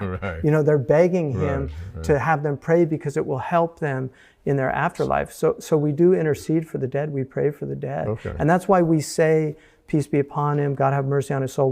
We don't mention dead people without praying for them. Devout Muslims will always say, like if I mention Imam al-Ghazali, I should really say, Rahimuhu Allah, may God have mercy on his soul. So it doesn't have to be an exalted dead person. No, like any dead Muslim. Any dead Muslim. Yeah. Would you say that for a non-Muslim if they died? I mean, we wouldn't. It's like the Catholics, the traditional Catholicism. We pray for our dead, but we can ask that God give them the best of what he gives the people in their faith. And at this time when the soul is into this atemporal space with God or in hell and all these gradations, does the earth still exist? And does the physical world still exist, or that's all blown away? The earth is recreated. It's recreated? It's recreated, and it testifies against anyone who polluted it or oppressed it. And what's on it? God actually gives it the ability to speak. The earth will speak? Yes, the earth will speak. Our hands will speak. Our tongues will speak. The eyes will speak. The eye will say, he made me look at this. The ear will say, he made me listen to this. Wow. The tongue will say, he made me say this. Right. The hands will say, he made me do this. Because they don't want to go to... They're blaming me They're for blaming everything. the soul. Because they don't want to go to hell. Oh. Like, what did they do to deserve that? Right. So they're... That's a good point. Yeah. So the earth is raised up. Animals are raised up. Any animal that was wronged will have every dog has its day. I mean, in Islam, that's actually true. How deep does that go? Does it go to flies and mosquitoes? No, I don't think so. I think it's the sentient beings. Yeah. And so at some point there's a cutoff. There must be. I mean, I can't say for certain because there's nothing definitive in our tradition, but I would think logically. Yeah, so a pet that I had as a child. Yeah, if you abuse the pet, it will have its day. Yeah. Yeah. And testify against me. Yeah. Okay, but at that time, will there still be recreation of people on Earth, or will the Earth be barren? No, the Earth it won't. Okay, so once it's done, it's done. It doesn't recreate. No. There's no other worlds and other souls. The Prophet ﷺ, peace be upon him, he said that the afterlife to this world is like this world is like a small iron ring in the midst of a vast desert. Yeah. So the dimensions of the next world are much greater than this world.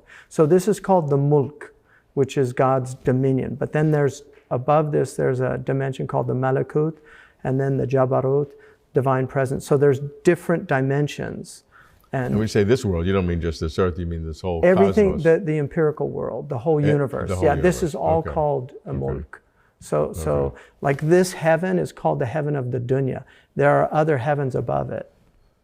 Yeah, above it, metaphorically. Of course. What about the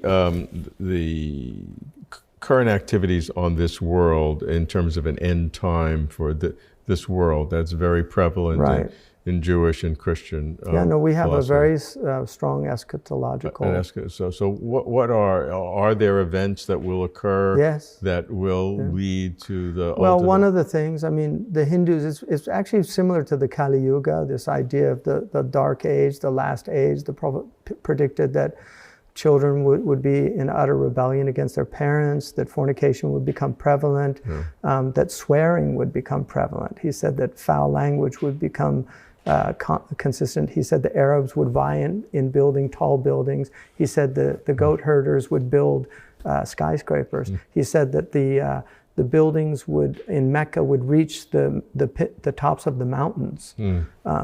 He told us Who said this? The Prophet Muhammad. Oh. This is all recorded. Oh. Yeah. He said that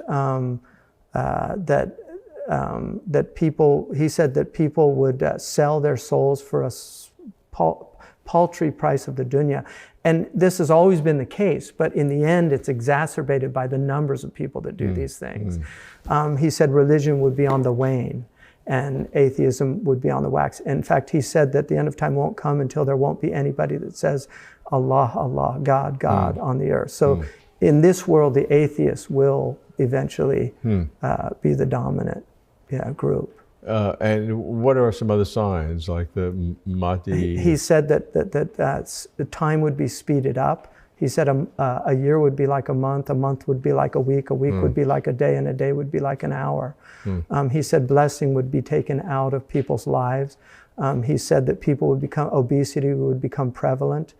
Obesity? Obesity, he said that. He said that also that hemorrhoids would become prevalent.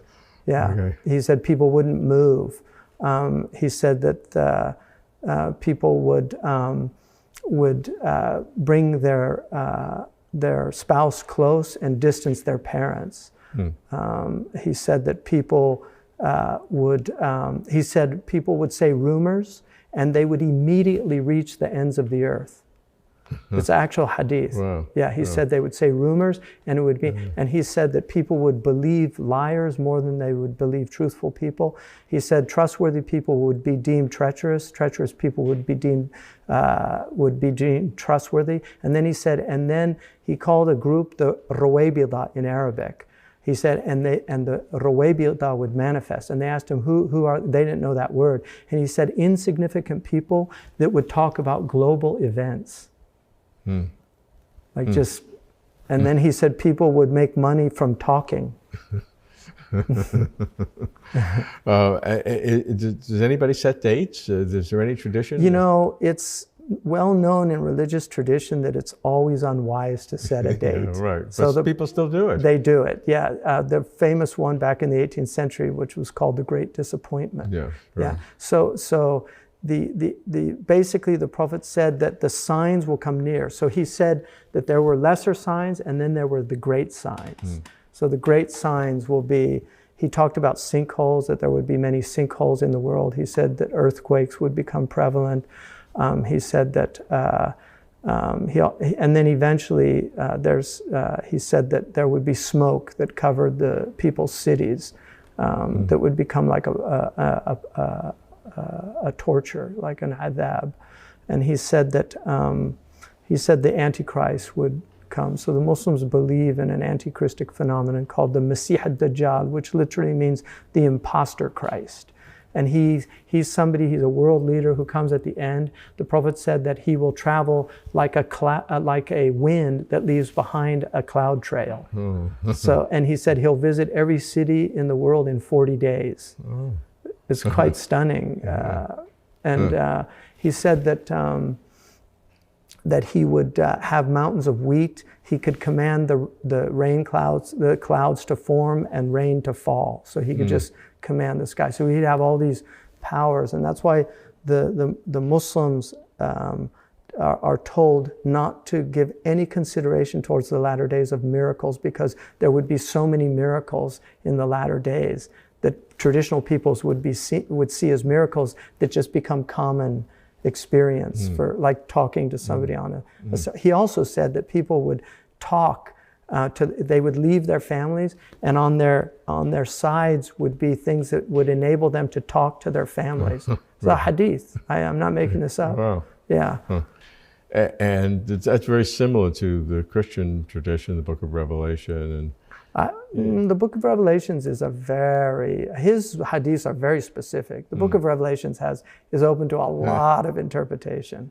Yeah, but I mean, yeah, St. John of Damascus was, sorry, not St. John, St. John of the Book of Revelations definitely had some extraordinary vision and saw things. But there's a lot of interpretations in Christianity of what that means. But you're saying the specificity in the Muslim tradition is much greater. I've never seen, and I've had an interest in the signs of the end of time.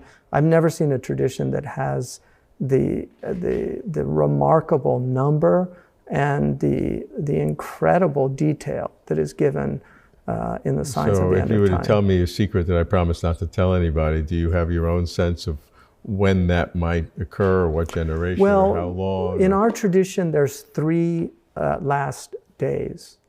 The first one is your own personal death. Yeah, that's easy. Yeah, and so you should always be ready for the end of time, because the end of time's coming. Right. There's a great song called Hello God, Goodbye World, Hello God. Yeah, you know, that's always coming. That I'm with you on. Yeah, and the second one is the death of a generation. The Prophet Muhammad, peace be upon him, said that in 100 years there won't be a living soul on the earth. Yeah. And so a death of a generation is like the World War II Holocaust generation. Right. You know, they're going to be gone, and we'll have their testimonies recorded, but they're gone. They won't be able to come out and tell us their firsthand experience.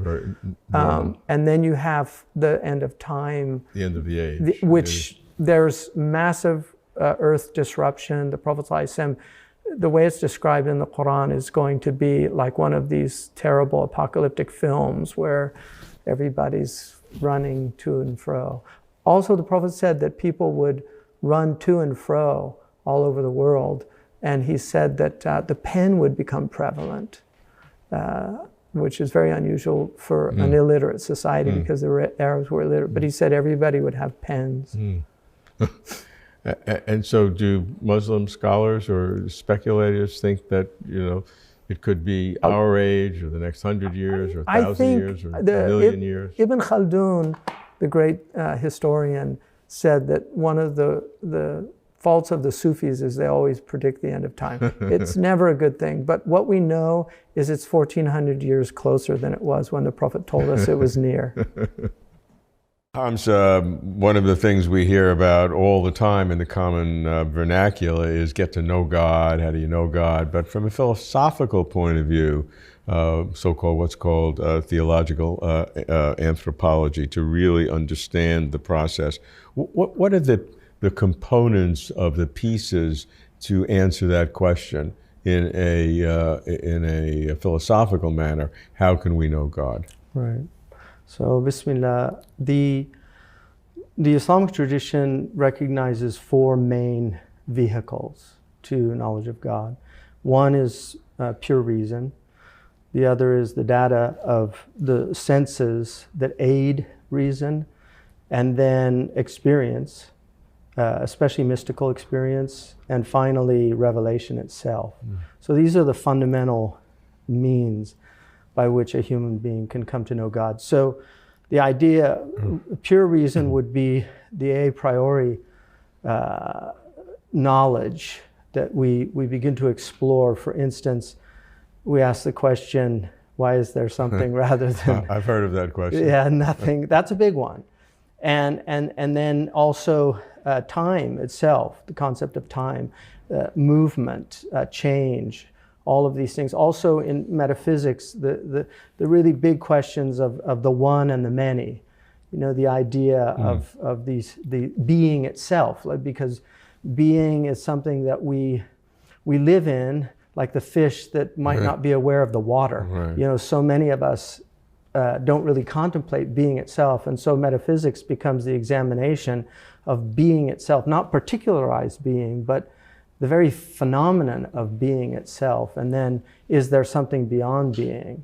So I think that there are different ways, obviously. I mean, there's the famous 5 ways of Aquinas, which obviously come largely from Aristotle, but also from the influence of Avicenna on Aquinas. The Muslims really focused on the Kalam cosmological argument, the idea of asserting that there could not be an infinite regress, that an actual infinity was impossible, that there must be a beginning, and if there was a beginning, who tipped the scales? If you have the scales of nothing and nothing, and then now there's something, who tipped that scale, and so the preponderance of that scale then is left so the to first God. category, in essence, you don't need sense data for. I mean, you just need to be think, in the world yeah, to think privately. about Okay. And then sense data is that we are surrounded by things.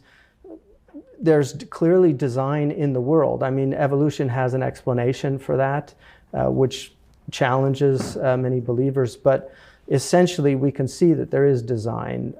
There's a wonderful poem by Robert Frost, Accidentally on Purpose, which looks at that idea of just things move towards design. I mean, we can clearly see that our bodies have functions and purpose. And so looking at that, reflecting, the great theologian Imam al-Ghazali, God have mercy on his soul, he said that if somebody really wants to know God, they should study anatomy and physiology. And people do have that experience. Some people, the opposite, they'll say, oh, the eye is not really designed that well. I had a physiology professor that said that, you know. But there's also divinely engineered obsolescence. I mean, there's just falling into old age. I mean, this is part of God's plan for us. And then mystical experience is very powerful. I've had those experiences. Not everybody has them, but people do have them. People have dreams. People have profound experience of oneness. People experience God. A great example of that is the wonderful philosopher Edith Stein, who was an atheist. She was raised in a Jewish family, but she became an atheist, and she had a mystical experience in a cathedral in Cologne, and then she read Saint Teresa de Avila's biography. And she said she read it all night, and by the morning she was a believer. So what is that? And then there's an experience of meeting a saint. And you know, I feel like I've had that experience. Saintly people are very powerful. You can feel the spiritual presence. And finally, revelation. And revelation comes with its own proofs, in essence. I think one of the great proofs of the Old Testament is the Jewish story itself. Like how God chose this small group from, you know, I mean, they were in the Sinai desert. They could have just disappeared, and yet today they're here, and they're also they're people of great intellect and people of great study. I mean, all the Nobel Prize winners. I mean, for me, I think the Jewish community is a proof of God because of just the fact that they're designated in this book as having this kind of special ontological status amongst humanity. And we see the extraordinary influence. Yeah, as you know, each of these categories can be subject to critique. And absolutely, and have different interpretation. My own sense, to speak personally, just as between you and I, nobody else is watching. Me, yeah. I would be most suspicious if in my case, with number 3, if I had an experience or I had a dream, which I haven't. I mean, I've had a lot of dreams, some of which I thought meant anything, and I can honestly say that not a single dream in my life has ever meant anything in reality. Okay. One time I thought it might, and it didn't. So, but if it did, and if I did have an experience, maybe it's my problem, I wouldn't trust it. Because I would like to believe. I would like to be a believer. Yeah, I'm not running from it, and then suddenly I have to be pulled into it. There's verses in the Quran that say that those who don't believe would like to be believers. Yeah. Well, not everybody. Not everybody. But a lot. But I'll put myself in that category. I would like to be. I think that you just haven't realized that you are a believer, because I think your obsession with this. Obsession is a good word. Yeah, with this search for the truth. Yes. But moving closer to the truth. I think closer to truth, not the to truth. Yeah, okay, good point. Yeah, no definite article. Yeah, right. Yeah, but I think that search.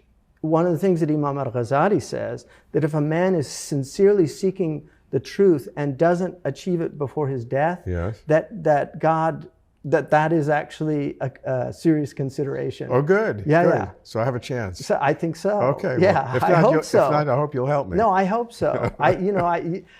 Yeah, I mean, I think we can't, there's so many human experiences that cannot be taken, only God can really assess them. I mean, people that, if I was born into a family with a mother who's addicted to crack cocaine and I'm abused as a child my whole life, I mean, am I going to have a good opinion of the world or of God? I mean, these are tough things to understand, that, you know, the mystery of iniquity.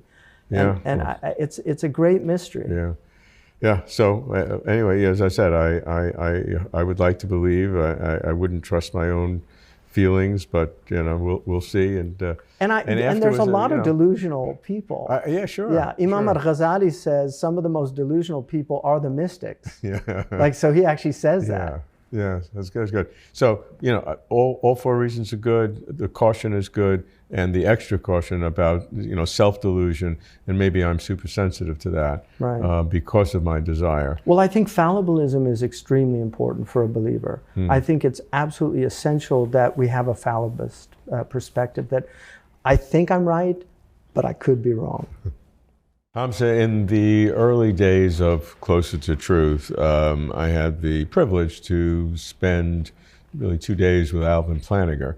And one of his questions that he had posed, which I saw in his work, was, does God have a nature, like a human nature? Or does God have its own nature? And I was just startled by that idea that God could have a nature, or it's something we should explore. And I enjoyed talking to Al and a few others, but I'd love to get an Islamic perspective on that question. I mean, the word Bismillah, the word in English comes obviously from a Latin term, natura, and the idea has something to do with birthing, and same with the Greek physis. You know, it's the idea of coming into being or being born. So using it in that way, obviously we would reject that. But the idea of nature, and I think it is used in Christian theology as indicating the essence. It's also one of the meanings of the word in English. So from that point of view, definitely, we would believe that God has an essential nature. The essence of God for the Muslims is unknowable, that only God knows God's own essence. But we understand God as having an essence, but also acts and attributes. So the acts are both, there are eternal and uncreated, and then created acts also. And then we believe that that God has these attributes, and many of them obviously are mentioned in the Quran, and some are withheld from us. I think the Old Testament and the New Testament also have attributes of God. The essential attribute is mercy, according to our tradition. That is the essential attribute of God. And in fact, there's a famous hadith of the Prophet ﷺ, peace be upon him, that he's speaking on behalf of God, not from the Quran. And he says that God says, I have derived the womb, which in Arabic and Hebrew also rahim, in Arabic it's rahim. I have derived from the womb from my name, the merciful, which is Rahman. And so anyone who severs the womb is severed from my mercy. In other words, kinship bonds and maintaining them and having compassion for people. And the fundamental kinship bond is that holds us all together is that we are all children of Adam and Eve. And so you're my brother, you're a distant brother, but you're my brother in humanity. And that's why Imam Ali said that everyone is either a brother in religion or a peer in this created fraternity. So that's really important. So God wants us to express his attributes in the world.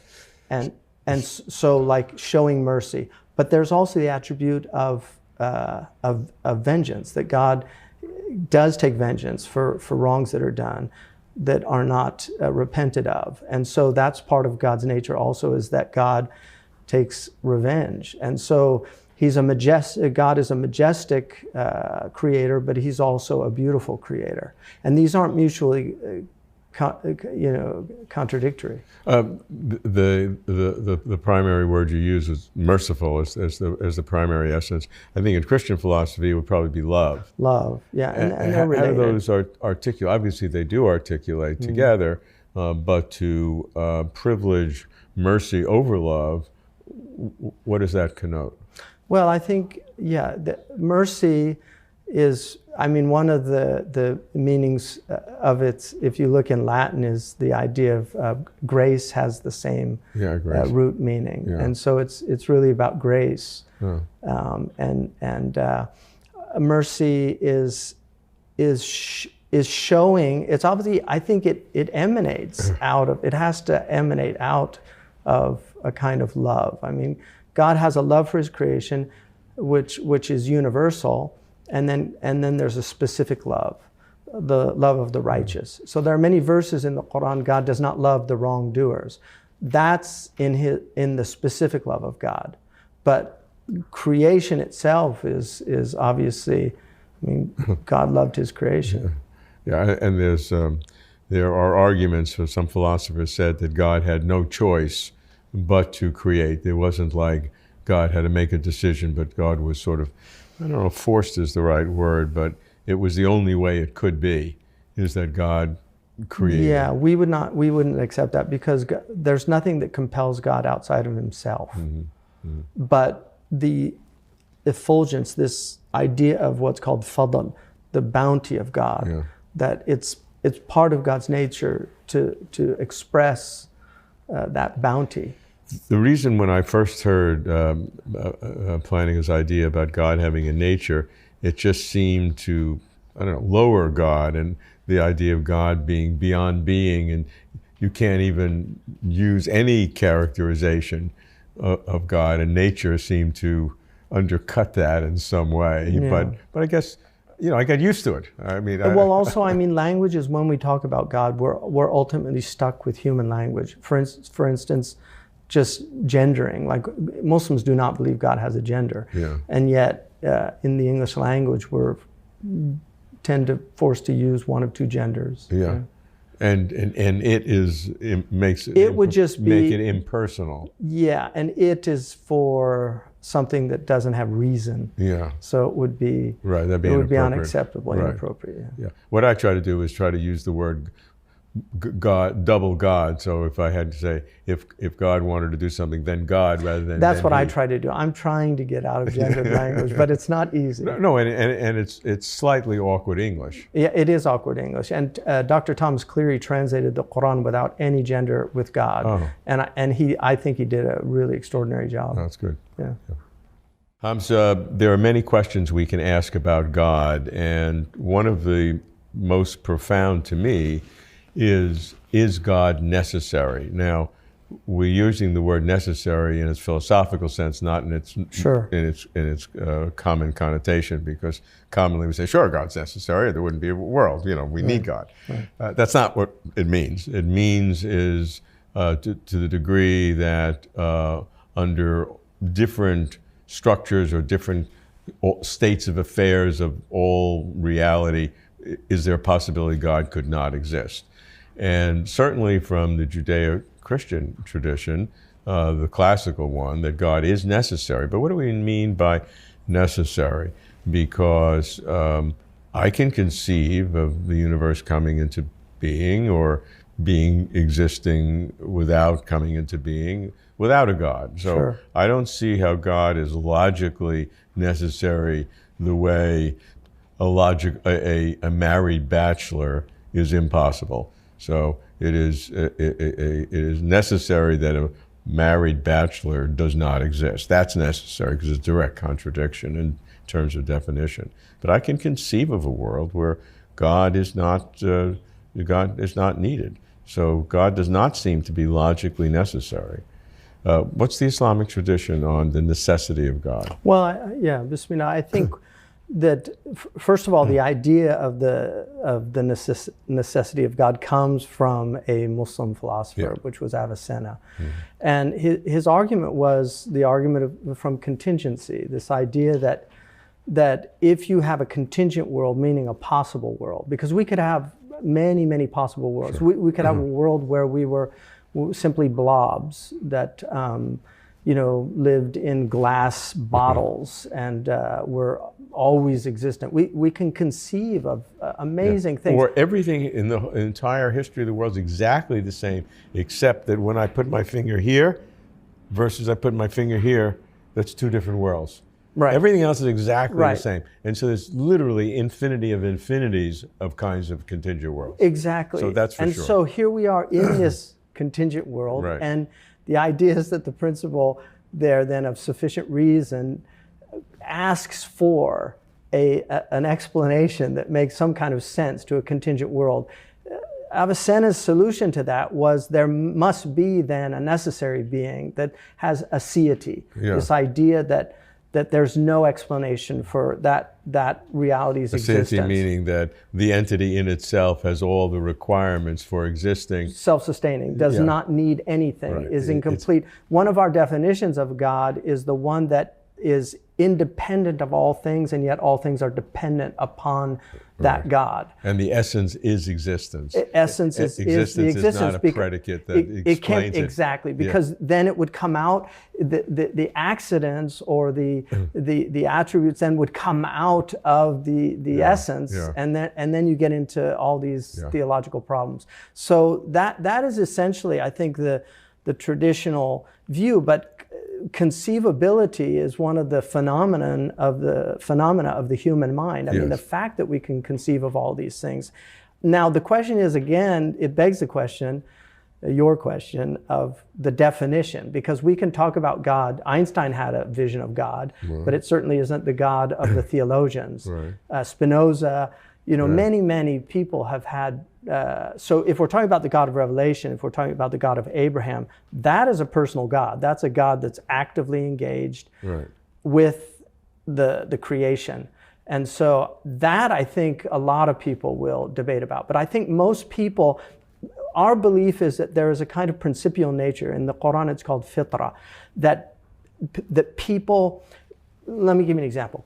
Fakhruddin al-Razi, the great theologian, Persian theologian, he said that causality is a fundamental aspect of the mind. And he said you can take an infant and you can hide and throw something in front of the infant.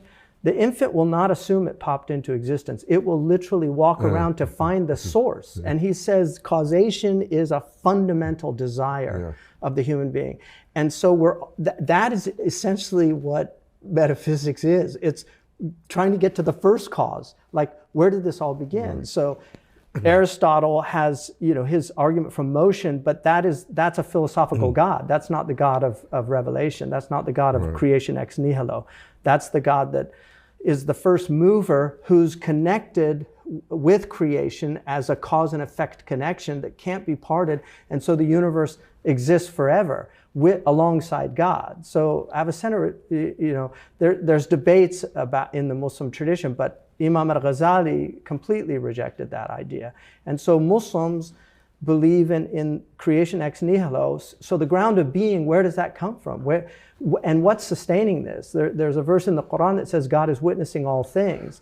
So that witnessing is sustaining existence. And there's a verse in the Quran that's with the most famous verse, which is called the throne verse, that says, God, there is no God but God, the living, the sustainer. And then it says, neither sleep nor slumber takes God. And in the commentaries, they say, if that was true, the whole existence would disappear. I mean, one of the most fundamental things about the world is that we assume it's continuity.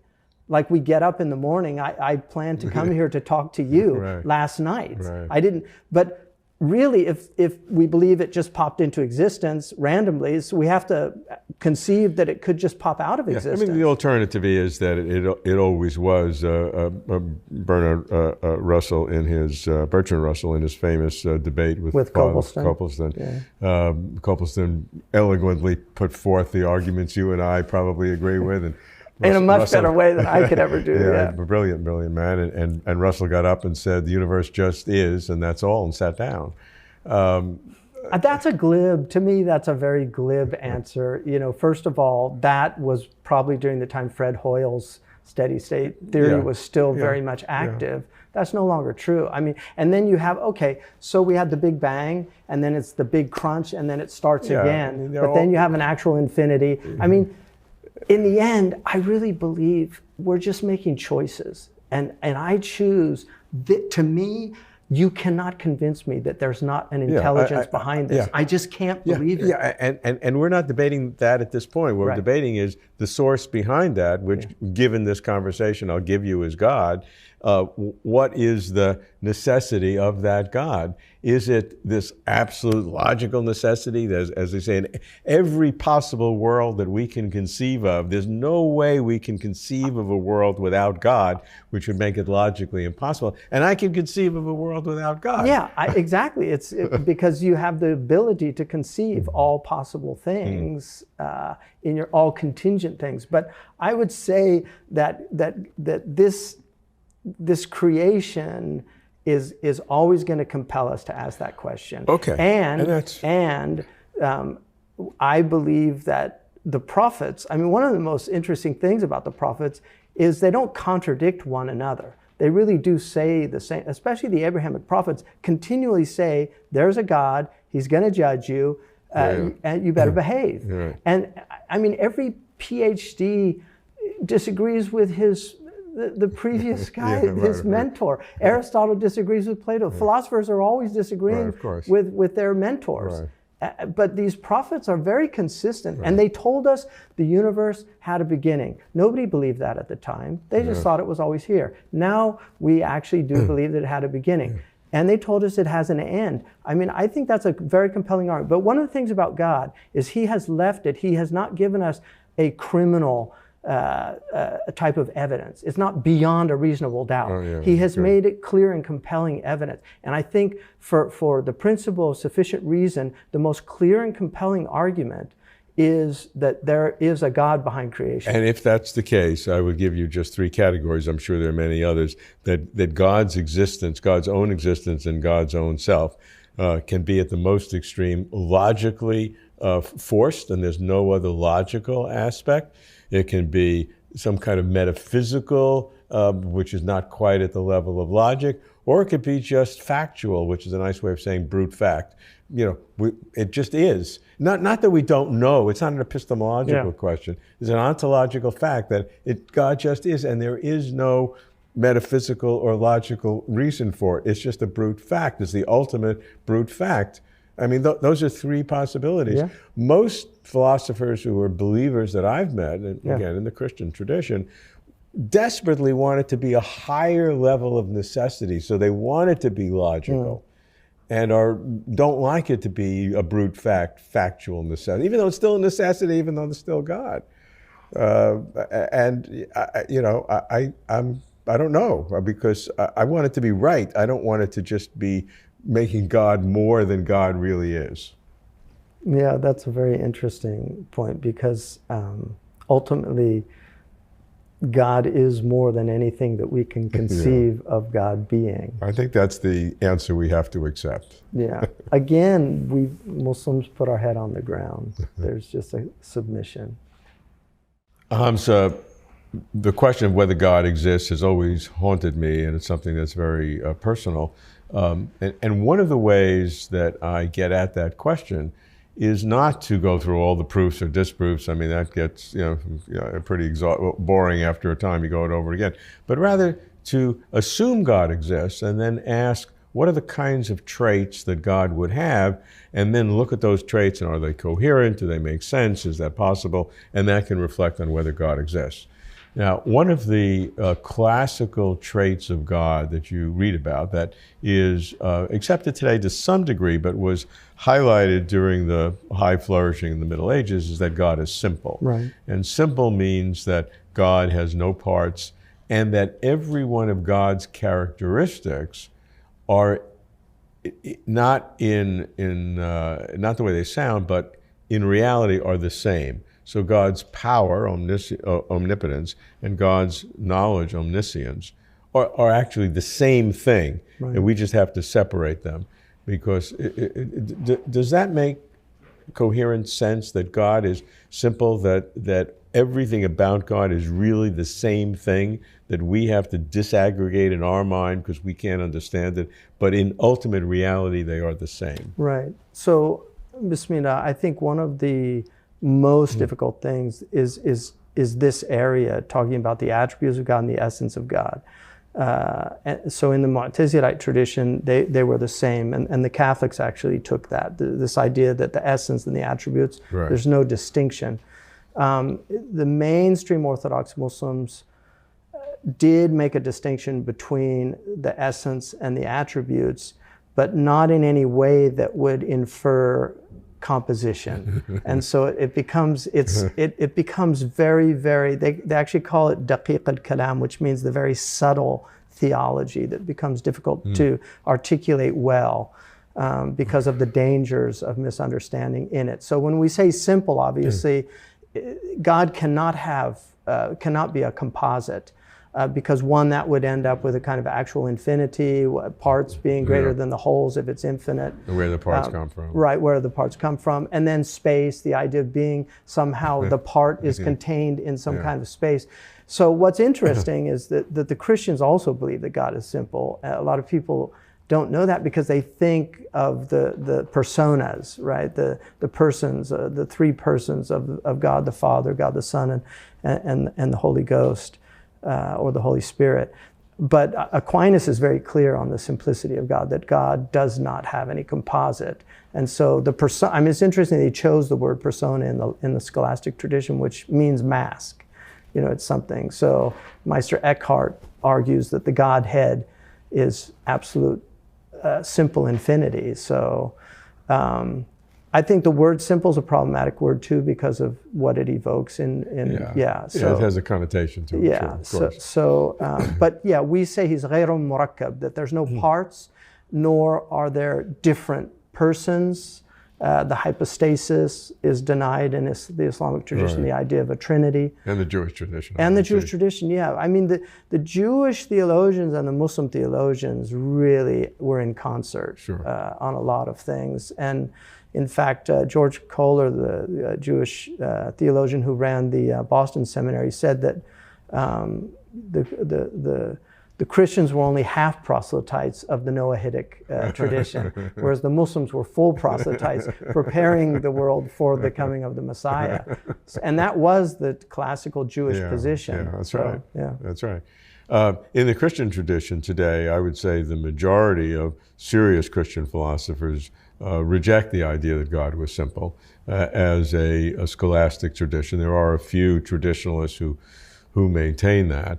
And I think they get to that similarly to what you described, that the essence and the attributes are different, but that does not imply that there are parts. Right. Which, is hard to exactly. deal with. And that's why the Mu'tazilites said that the Ash'ari and the Maturidi were actually making more than one God by doing that. Oh, that's interesting. Yeah, so they did see that problem, but I think semantically, if you can get your head around it, the idea of the attribute is established in the essence, but yet it has a distinction as an attribute, but it doesn't negate the simplicity of God. And to take it back where I started from, now that we've sort of agreed with that, and I if I'm going to believe in God, that the explanation you've given would be the way I'd say, yeah, if I have to make a choice, I'll probably go follow your trail. Oh, great. But you're a convert. But now that I reflect back on it, does that make sense? Does it make sense to say that something that has no parts whatsoever can do anything that's differentiable? Because how do you get something that's differentiable out of something that has no parts? Well, I think if we think of consciousness as not having parts, and yet we can have different ideas in our consciousness. But I can see, even if consciousness has some non-physical component, the parts are coming through the parts of the brain, and that I know really well. Yeah, that's hardware. But I mean, but we don't. If we assume that consciousness is immaterial, there's something. I would give you something about consciousness that may be immaterial, but the specificity of what we see, like the ability to know that I can phenomenologically see a red is consciousness, but the fact that I see a red rather than a green, all of that is also even in modern physics, I mean, if the veils were lifted, we would see the field. Yeah, right. And in some ways, it would it would be a type of simplicity, and yet there's all these differentiations within the field. Yeah. So I mean, look, this is again, whether God is simple and how that works is a deep probe of what you understand God to be, and reflects on whether such a being really exists. So I think, again, the fundamental truth of our God is that God is absolutely one, which is Tawheed, and that one is pure unity. So there's no composition, there's no persons, there's no other gods beside that one true living God, and that is unique. Hamza, to discern the relationship between God and time, to me, is one of the deepest probes of God and of time. And I want to begin by telling you an observation that I had, which really made a profound impact on me as I began to understand this question. There were two individuals, both of whom have passed subsequently, who I greatly admired, both in the UK, both distinguished PhDs in physics, both strong believers in Christianity and the Anglican tradition. You couldn't pick out two people who on their surface were more similar in their background, their commitment to their faith, and their deep intellectual desire to know God. That's the background, the premise. On the question of God and time, they were diametrically opposite.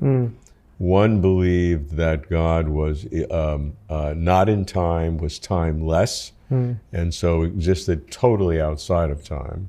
And the other believed that that was impossible, and that God was in time, but God was everlasting, without beginning and without end, but God was in time. And on that point, they were intellectual enemies, whereas everything else, they were exactly the same. Amazing. And that struck me. So in the Islamic tradition, has that been a point of dispute of how God relates to time? Not really. I think that the Muslim, obviously time is an extraordinary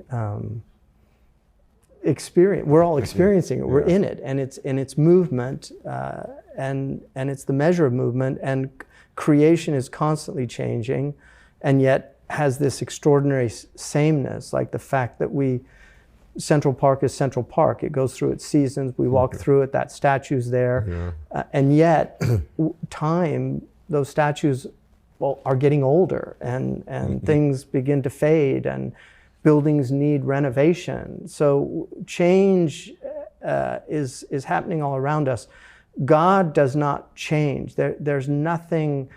God is absolute, and so God cannot be in time by the very nature of God, because God is the creator of time and space. God is not in time or space. And I think that's probably one of the most difficult things for us to get our heads around, because we exist in time. And okay, why did God create the world 14 billion years ago? Why didn't he do it 20 billion years ago? But that's already assuming somehow that God is in time. And so creating time is what God has done. And so we have to experience time. Now, there is a very interesting tradition from our Prophet, peace be upon him, where he said that God says, do not curse time. And there are many words for time, by the way, in Arabic. But he said, do not curse time. And he used the word dahar. Dahar, according to Imam al-Jurjani, means all of time in one instant. It's what we would call, he says it's eternity as an instant. Presence. It's eternal presence. And so the traditional commentary, though, is that because the hadith says, in my hand is the night and the day, the metaphorical hand of God. In my hand is the night and day, meaning that time is God has created it, and so we shouldn't curse it because it's from God. That's one interpretation. The other is the idea that God is eternally present and infinite, and that nunc stans, that eternal now. The Old Testament verse that articulates with that is that to God 1,000 years is as a day, and a day is as is 1,000 years. The Quran quotes that, and also 50,000 years to indicate that it's relative. The 1,000 years is, you could have picked any number you like. Exactly. For that. So with God, it's all. Yeah. Now, I mean that has a coherence to it, absolutely coherent, and we now believe that time. There's a relativity. Was created, and time is related to the beginning of the universe. You can't ask what was before that. It's like asking what was before what is the north of the North Pole. It's just a illogical question when time. You can't ask what was before time. Well, we also have a very interesting concept. Sorry, you were. Yeah, no. It's just that we go along those lines, but it's not sufficient. So I can understand and I respect greatly those philosophers, scientists who are believers, who believe that God is in time. To pick names, John Polkinghorne was one of the physicists I was referring to, Richard Swinburne. And part of the reason for that, I think, is to maintain God as a personal God in a real sense, as opposed to a kind of a tortuous philosophical sense that God from all eternity in this enormous presence, this single instant of knowing all time in one enormous present, that God is sort of knew from all eternity what you, Hamza, are going to pray for on March 10th, 2023, and he knew that from all eternity. He knew that, and he knew how he would answer your prayer at that point. I mean, it gets tortuous. Well, that was Nietzsche's. I think Nietzsche had the eternal reoccurrence was kind of, if that was true, realizing that there was this kind of eternal reoccurrence of life, because all of your moments in life would always be present. Very, very interesting. So I think people tend to overthink things, and I I just feel like I'll shut down at that point, because our Prophet said, don't reflect on eternity, because the intellect can't take it, and there are mysteries in religion that are impenetrable, and that's where submission comes into it. This idea of just submission. Like I feel that my life has shown me enough evidence, especially providential evidence, of a caring, loving God. That's been my experience. And it's not that I haven't had really difficult times, and I haven't suffered, and I haven't had childhood trauma and things that have happened to me that are very disturbing and disrupting. But overall, I feel there is a providence in the world working that's very powerful, and I think also that time. One of the things that time expands and contracts for us. Like I know we have this concept of barakah, blessing in time, so that lives can have much more time than other lives. We both know that one of the strongest. The strongest proof that atheists use against God is the problem of evil. Right? It's so obvious. If you pose a God that is all powerful and all good, how can you account for evil? And if you have evil, to flip the argument around, God cannot be both all good and all powerful. So take your choice. God is less powerful than you think. That would be coherent. Or is less good than you think. And that would be coherent. But to bring them together, all powerful and all good, is incoherent. Yeah, I don't agree with that for a number of reasons. One, the assumption that there's evil in the world is one of the moral arguments for the existence of God, because where do we even get the concept of evil? If it's all just pure randomness, I mean, animals kill other animals all the time. Is that evil? Is it evil that the lion preys on the deer? Is that evil? I mean, we could look at it as evil. There's a lot of pet lovers that I had a coyote recently kill my cat. That coyote was evil as far as I'm concerned, because I really like the cat. But God is the creator of it's all God's dominion. And therefore, whatever God does with his dominion, if I take this coat and you see me burn the coat, you can say, and this is the brutal answer to this question. I like brutal answers. Yeah. So if I burn the coat and you say, hey, that was a perfectly good coat, what are you doing? Well, I could know that the coat was actually infected with some kind of thing. You don't know why I'm burning the coat, but the point is you don't have any business telling me what to do with my property.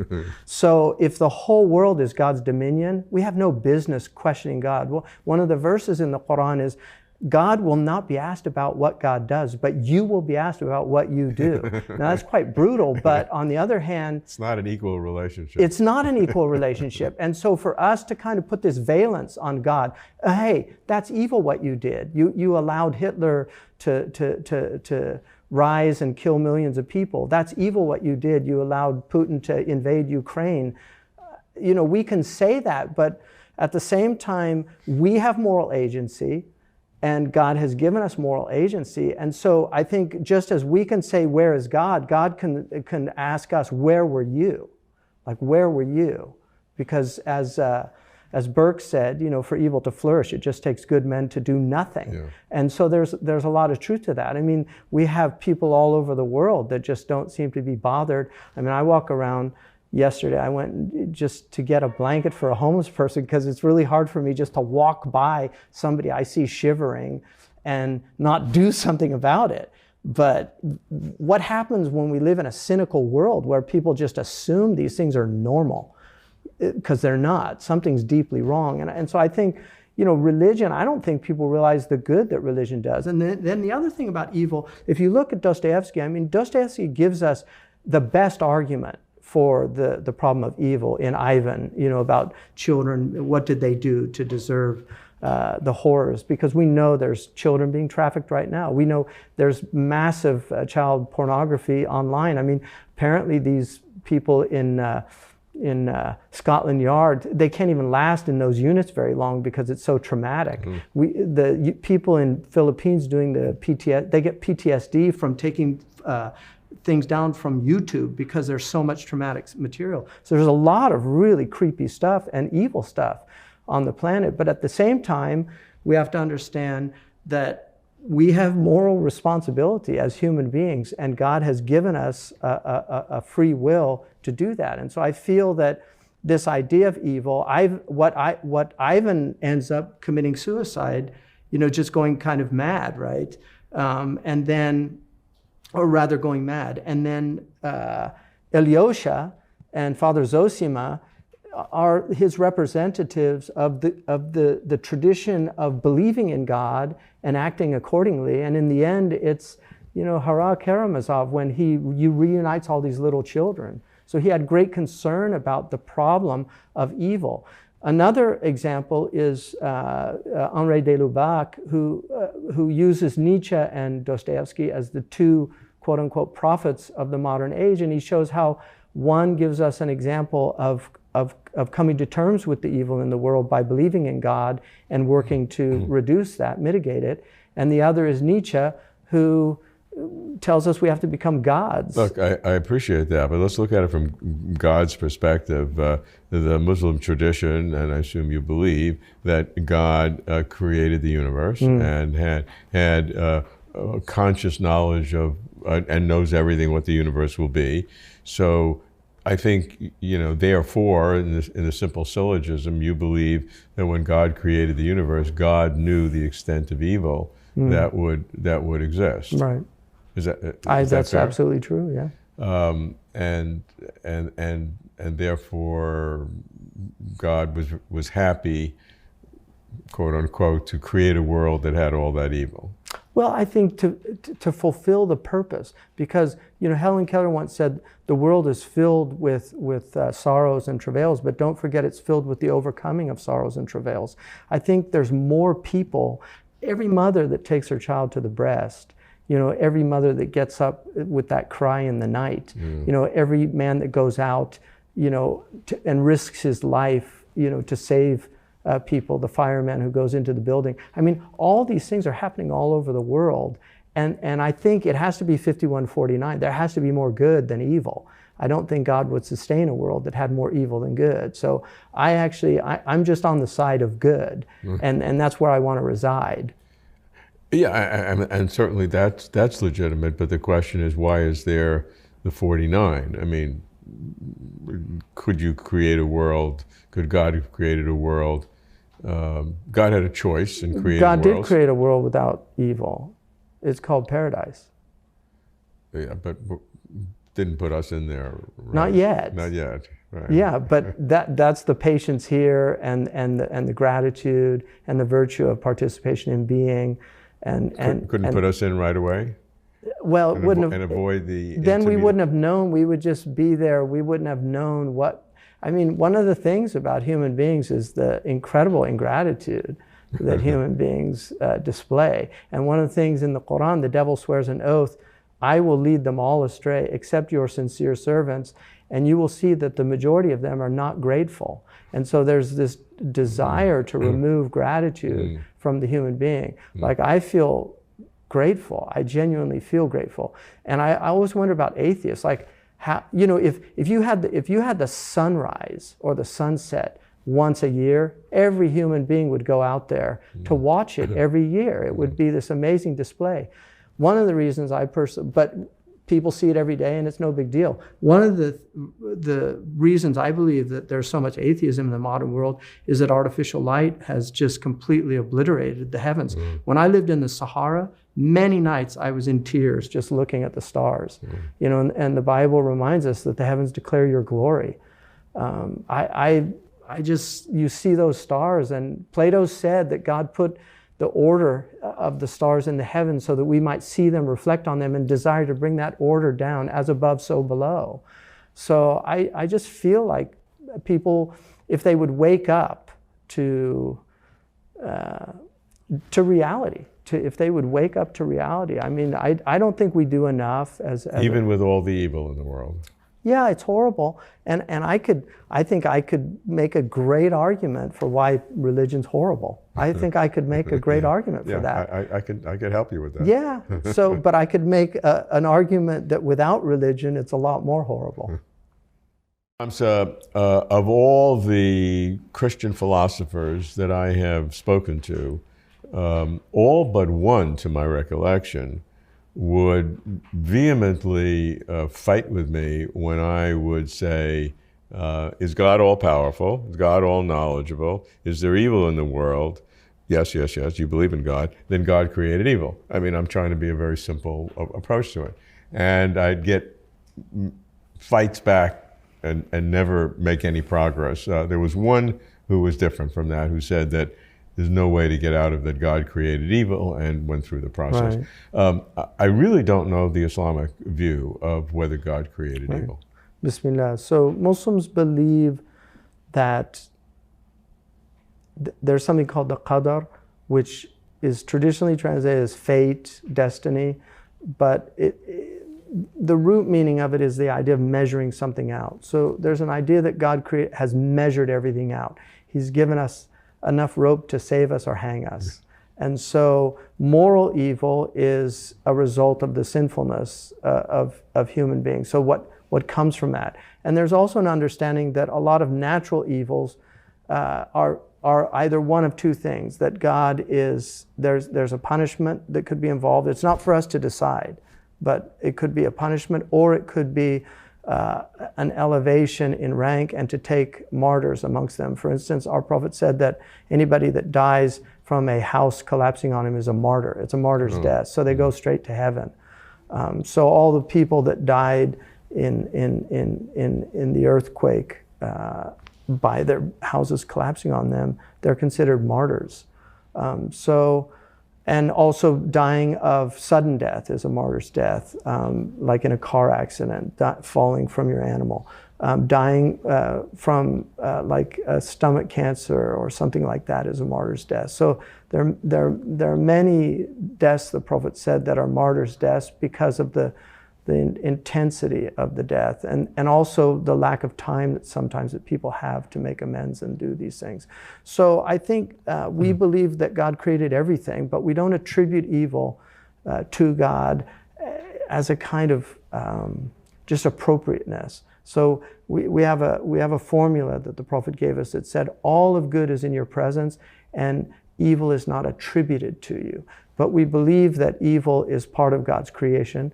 God obviously created the evil in the world by allowing it to happen if it's moral evil, and then by the events of natural evil that are clearly created by God. Yeah, so on the moral evil, God certainly allows it, because if you believe in God and it's happening, then it's obvious that God allows it if you still want to believe in God.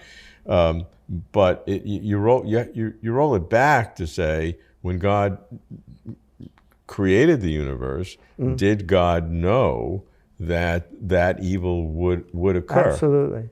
Yeah, Absolutely. I mean, so-called open theology. Sure.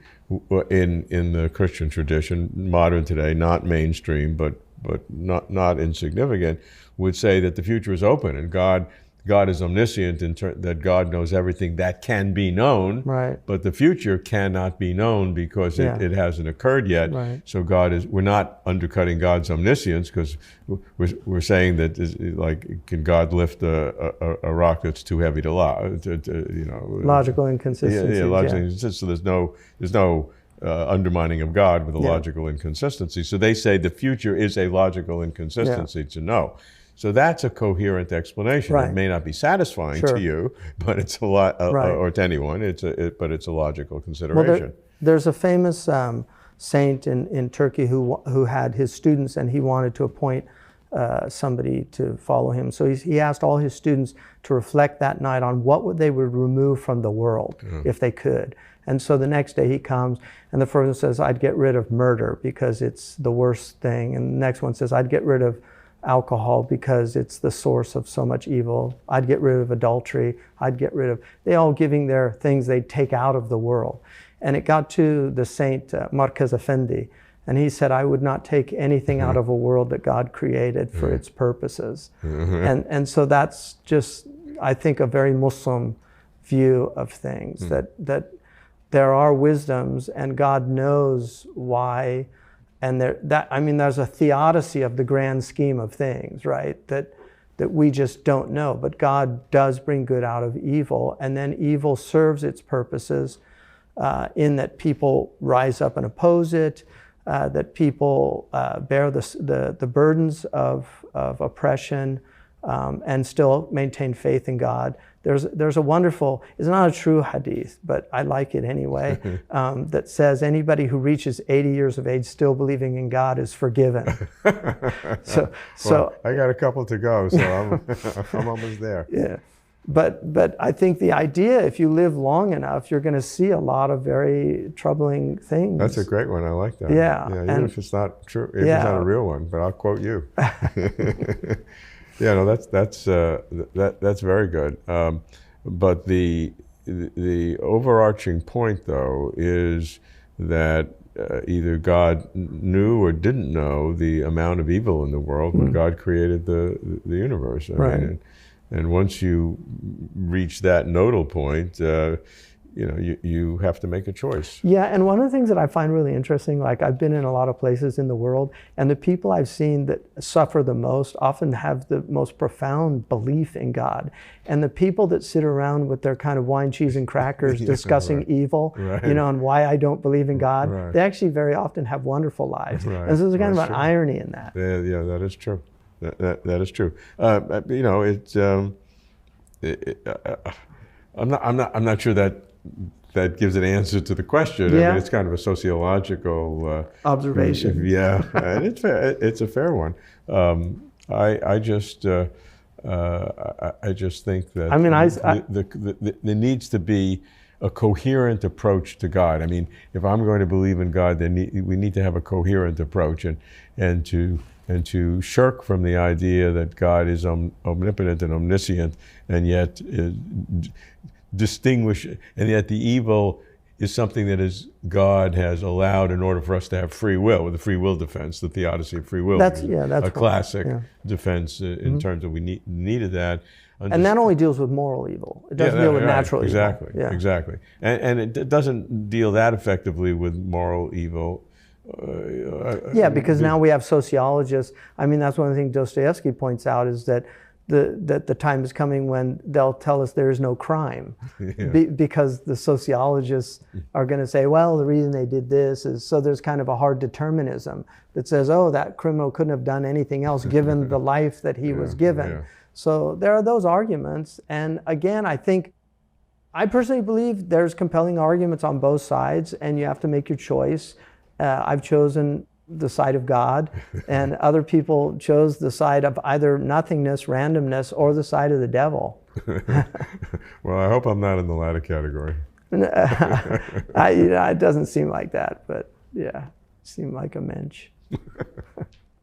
Hamza, the classic Abrahamic religions, all of them certainly believe that God intervenes in human affairs, both in our personal lives and in the flow of history and nations in one form or another. The question I always have is how? How does God do that? And there are radically different ways that sophisticated philosophers in the traditions who are believers explain that. What is the mechanism by which God has done that? What is the Islamic view?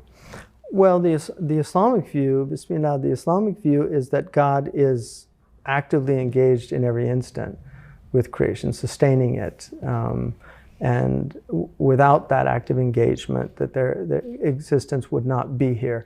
The other thing is the providential care, the protection. I mean, one of the things that we see in the world is that generally things are things are peaceful. And in the vast majority of places, people feel a kind of security in their person and property. Those are great blessings. They can be disrupted, but that in some ways is a proof of our natural inclination to kind of experiencing order. And one of the ideas about any gross disruptions that happen to human beings, the idea like of an earthquake, is there's all this order, and then suddenly all this chaos comes in, but then there's a restoration of order.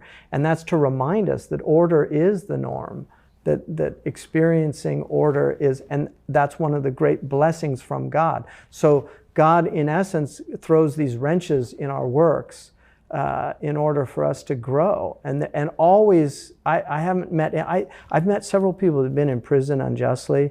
I have a friend, Tobias Tubbs, who spent 28 years in prison, African-American, beautiful man. And he spent his time, he said, okay, is this what God wants from me? And he spent his time helping other people in prison. He's helped thousands of inmates who were there for crimes. So a man who was there without crime could help all these people. He chose to do that. That was a choice. And I almost every person I've ever met who's been in prison, and I spent time unjustly when I was in West Africa in jail. That was a horrible experience. But when I saw the notes, I was only 19 years old, but when I saw the notes that my friend who was with me had written, he sent them to me a couple years ago, and I was telling him, oh, this is a great blessing. This only happens to people close to God, like prophets and things like Joseph. He was in prison. Like that's how I was. And I was happy that at 19 I had that vision of the tribulation was actually from God. One of our great mystics, Ibn Ata'illah, said that one of the things that will mitigate the pain of his tribulation is to know that God is the one trying you.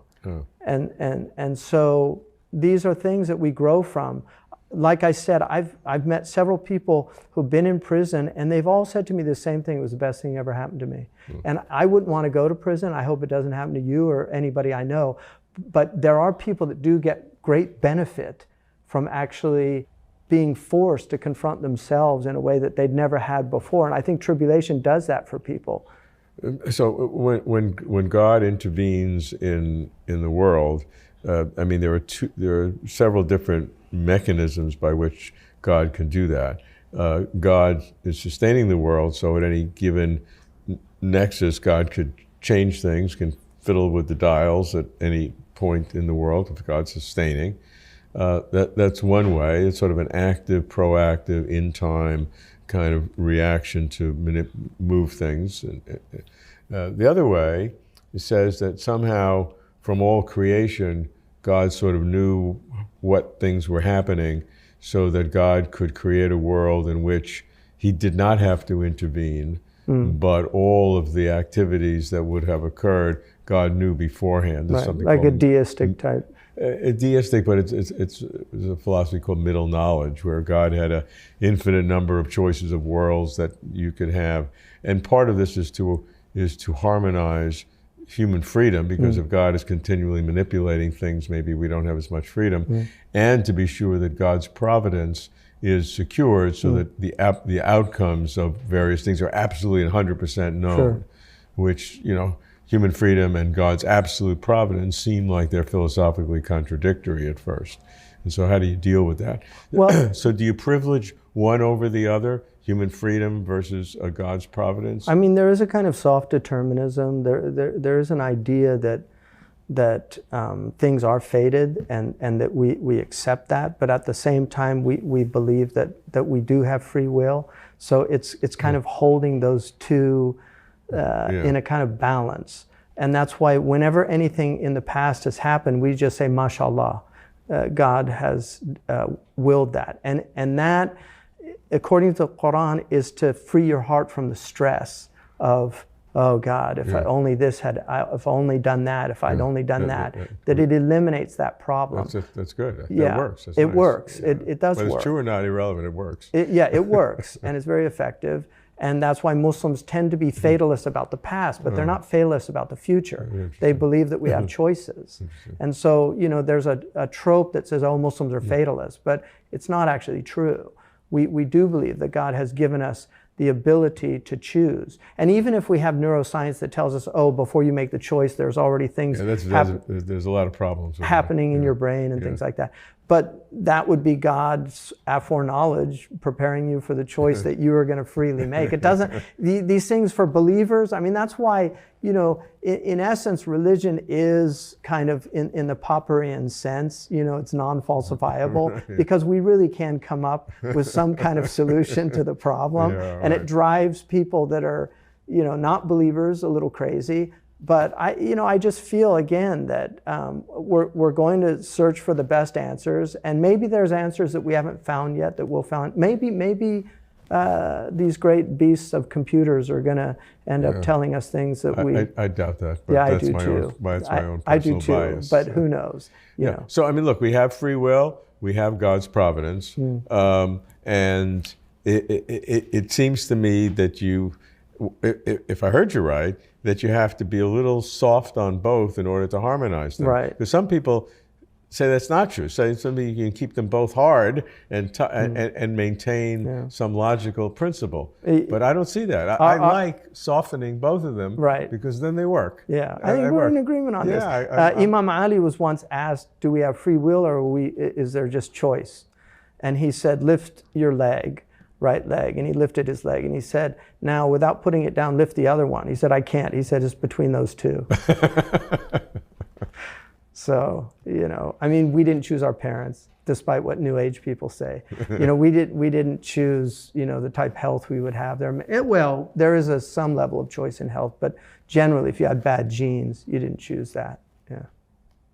Hamza, all of the Abrahamic religions, in their essence, believe in divine providence. But there's a distinction between what it means, as I've discerned it, between those who believe that providence means that God will know the total outcome of the world, maybe individual nations, and that the end result is certain and that things will be positive, the devil will be put in prison or whatever it is.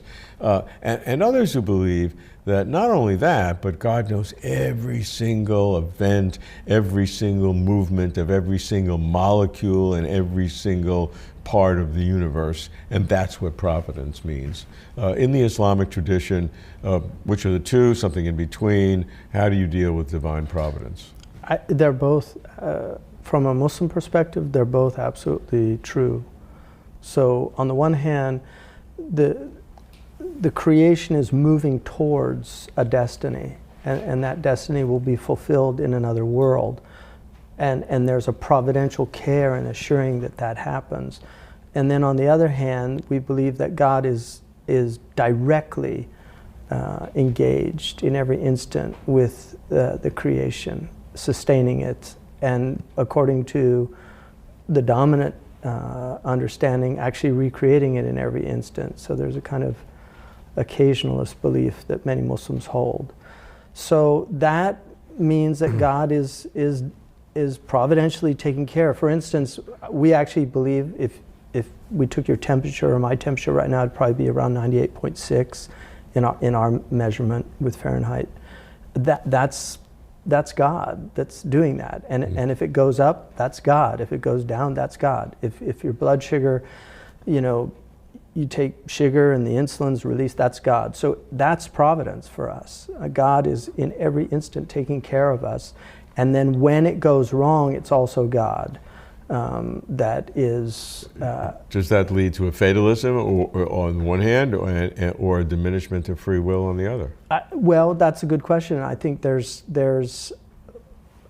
on the one hand, it does give us a kind of acceptance of things, but on the other hand, we do believe that we do have free will in that limited area of our agency, that God has given us will, that volition, that we are volitional creatures and we have moral agency. So, and in fact, like Kierkegaard, we believe that every instant, in essence, is it's an ethical choice that's being made. Even stronger position than God knowing everything is, in essence, God causing everything, and the occasionalistic view, which comes out, I think, of the Islamic tradition. Right.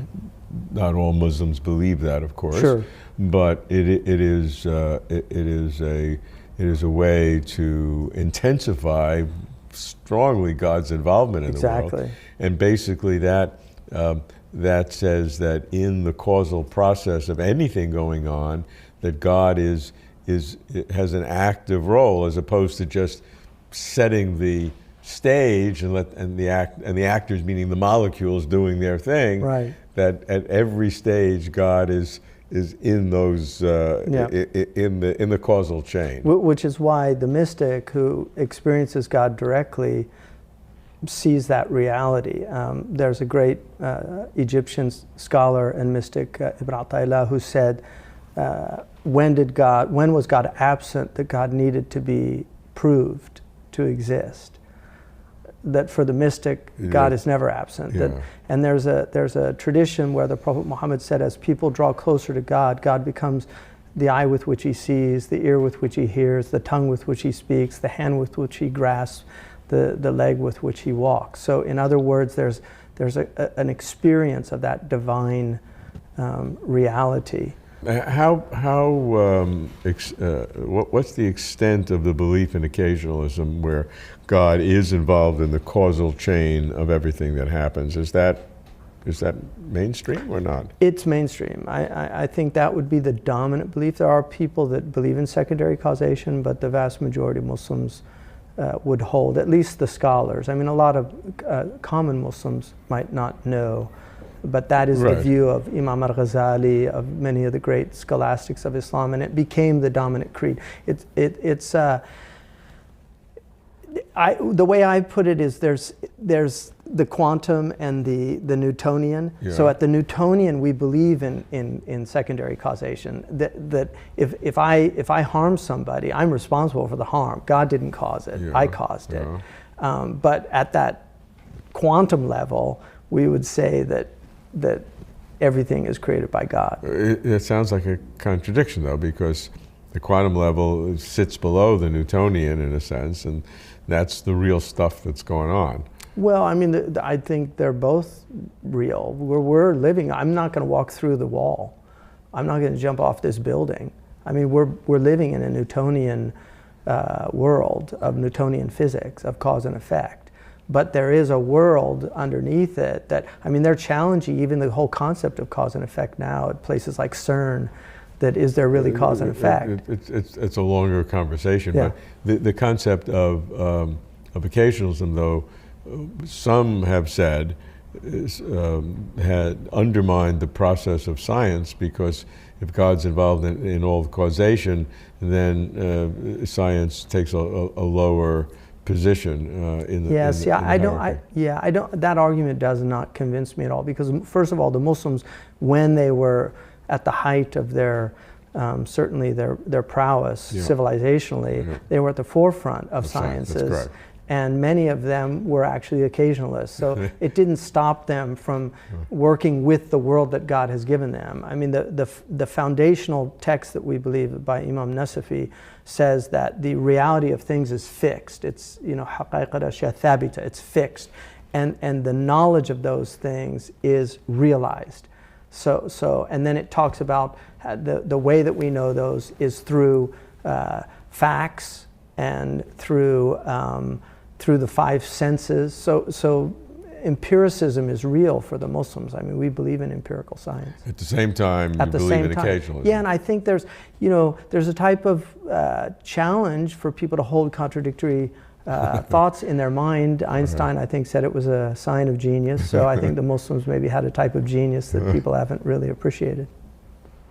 So each of the Abrahamic religions believes in an end time, in the sense that there will be a closing of the age of human activity as we have known it for at least in written history 4,000, 5,000, 6,000 years, and that there will be that God will have some kind of intervention. In Judaism, they're looking for the Messiah. In Christianity, it'll be the return of the Messiah. And Islam, there's a kind of a prophet who will come. I'd like to understand from the Islamic point of view what the end time means, what are the signs that you would look for, and then maybe how it articulates with the Jewish and the Christian view. Sure. Bismillah. So the end times is, first of all, very much part of Islam.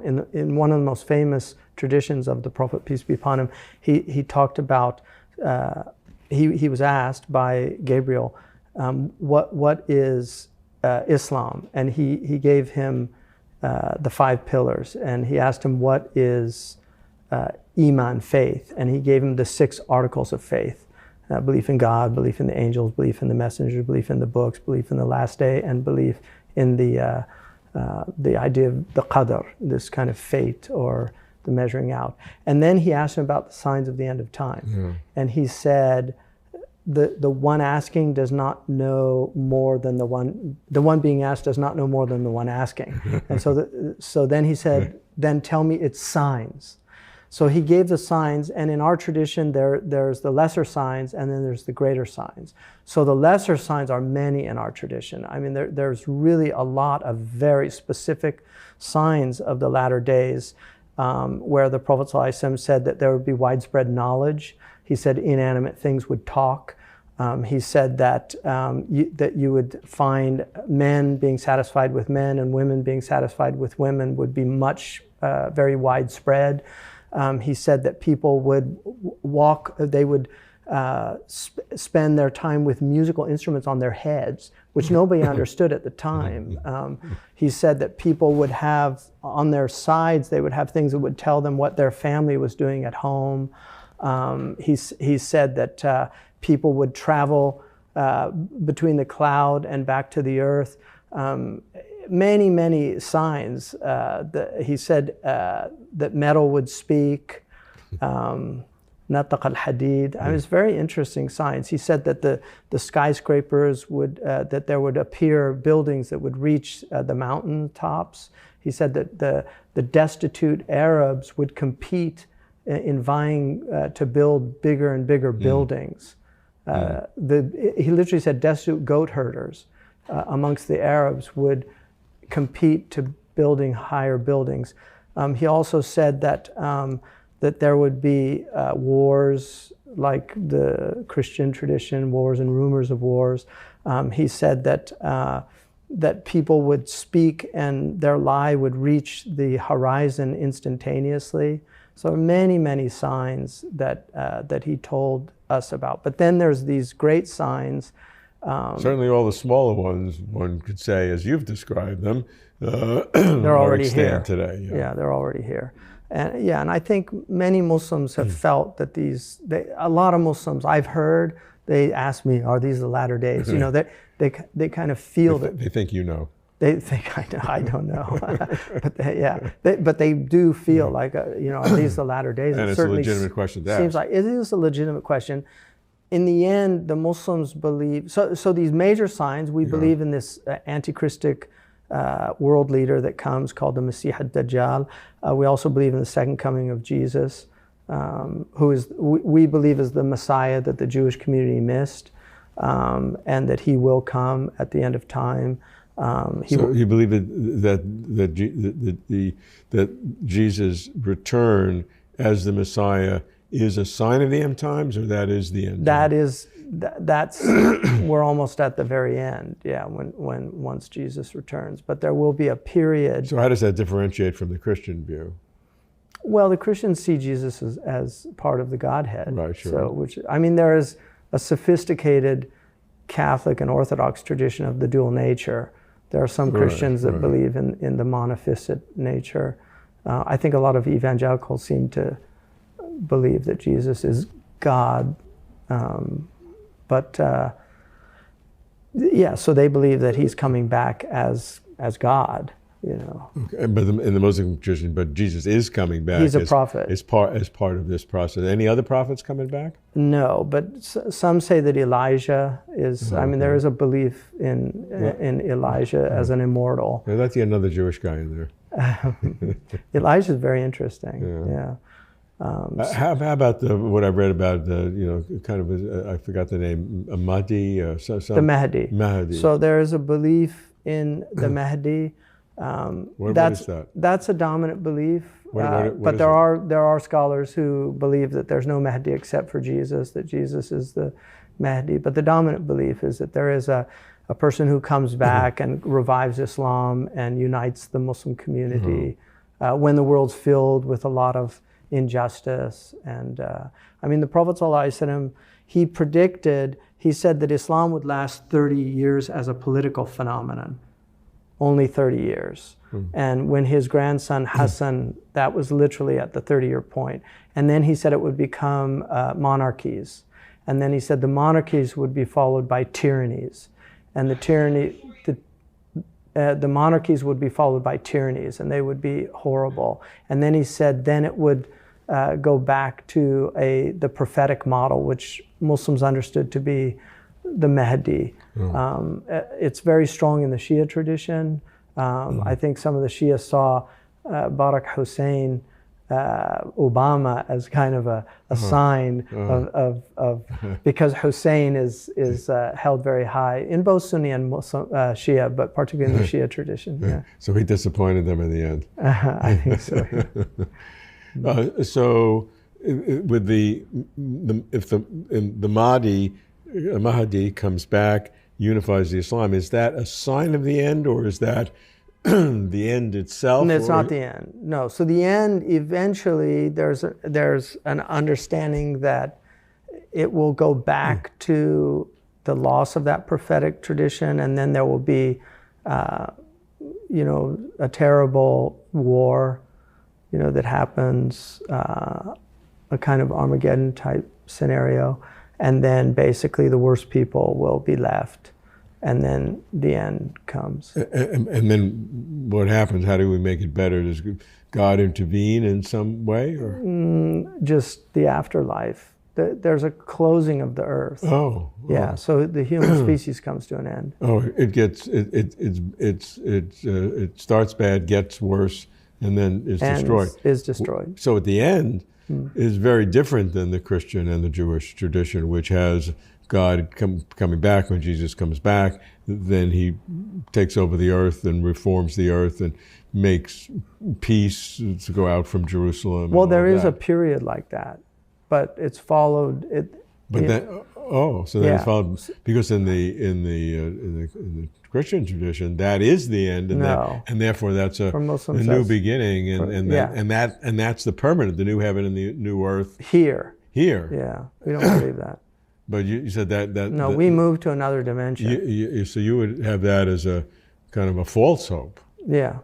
if that happens. So other people are thinking it's the ultimate, but you think that Well, I think there's a lot of, as there's a certain iteration of Christianity that is looking forward to the end times. Oh, sure. We're not.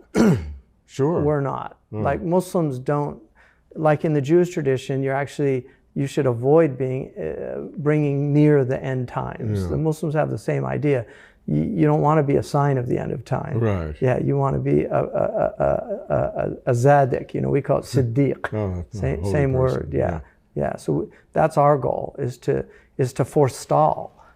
Because we want to keep the theater of enlightenment. The Christians like to see the end some times. Christians, I don't think all, but not all, sure. Yeah. I mean, a lot of the fundamentalists would see the end time, because after that, then Jesus would come and the world would be peaceful forever after. But you're saying the end time is going to be totally removed, and we're going to move to another dimension, and that's yeah, the real paradigm. That's when the end comes, Okay. and there's a tradition. It's almost is similar to the rapture, the idea that that people are removed, the believers, and then there's only left the disbelievers, and then it's all right. Well, I hope I'll go with you. The end. Yeah. Well, it's very easy. La ilaha illallah Muhammad Rasulullah, and then well, I'll take your hand. So what may seem like a very trivial and obvious question, why believe in God?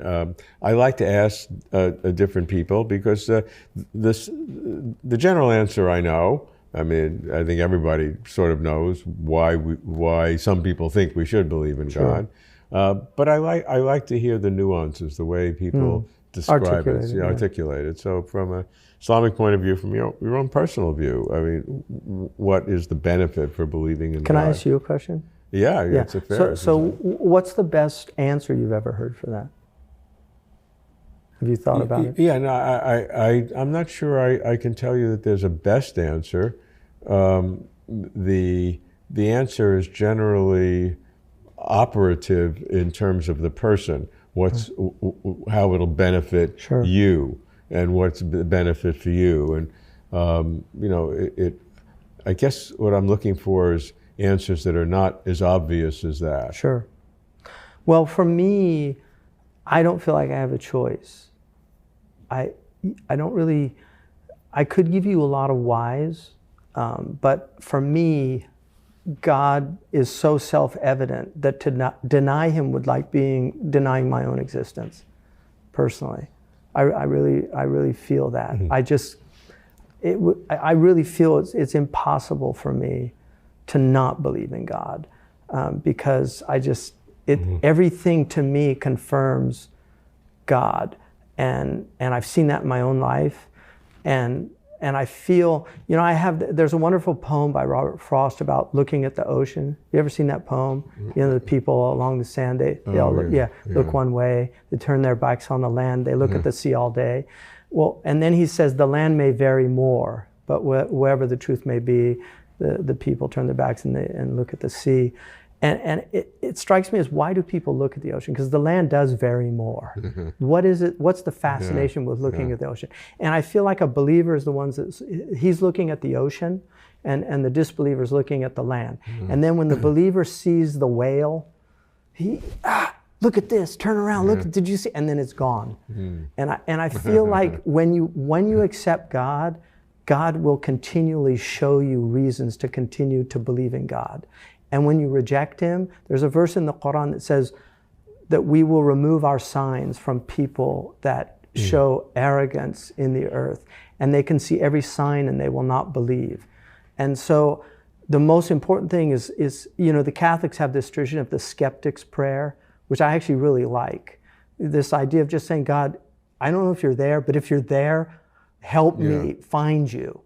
And I think if somebody really genuinely prayed that prayer, I think God would show up. And so I just believe God is real, and I believe that God does present that reality to people that are willing to just humble themselves and say, I believe. Yeah, I easily can see myself in that position, because I really do want to. It's just that I worry about fooling myself. I'm not worried about others fooling me. I'm egotistical enough to know that no one can fool me. You can't fool me, but I can fool myself. So that's what scares me. Well, the devil might be able to fool you too, though. Well, you know, I maybe I should worry about that. They say his, you know, Tilliard famously said his greatest trick was convincing people he didn't exist. Yeah. Right. Yeah. So you know, I think I'm very much in control of what I believe and how I believe and how I articulate and to myself.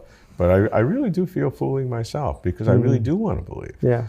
And it's very easy for hope to swamp reason. And yet I understand that reason in its rigorous sense may be an inhibition to see God, because many people have told me that.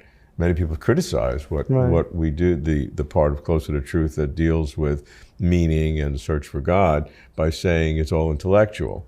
And you can't intellectually know God, that you have to do it experientially. Yeah.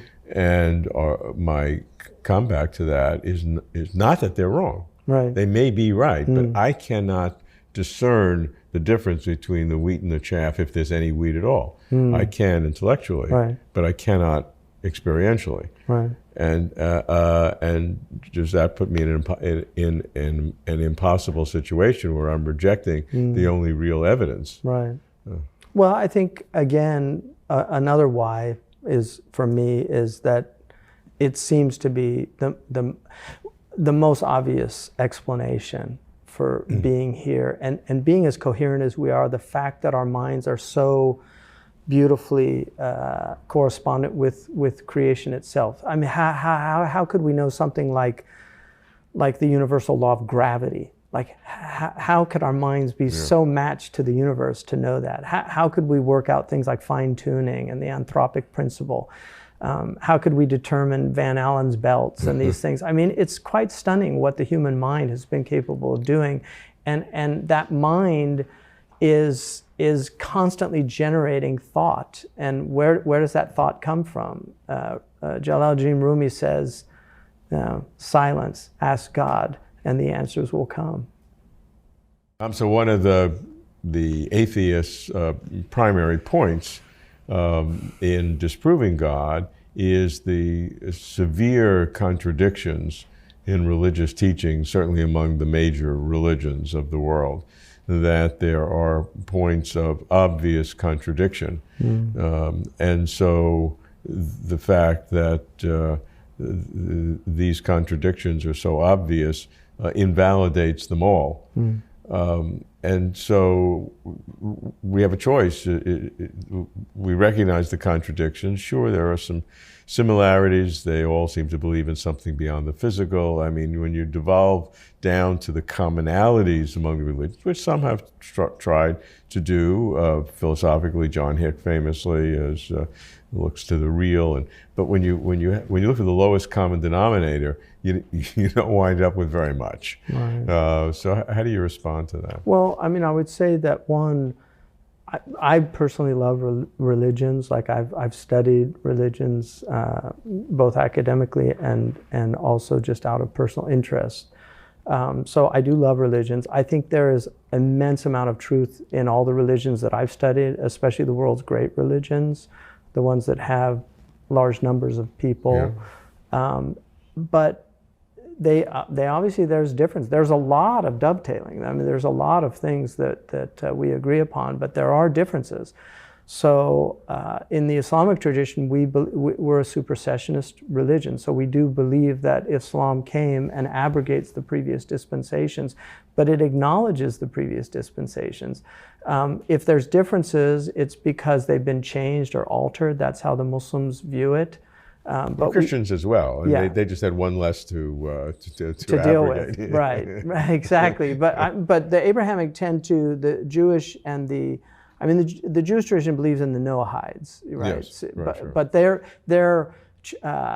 mandate is to teach, the Noahides for the rest. So the 613 is for them, but the 7 is for everybody else. Right. It's a lot easier.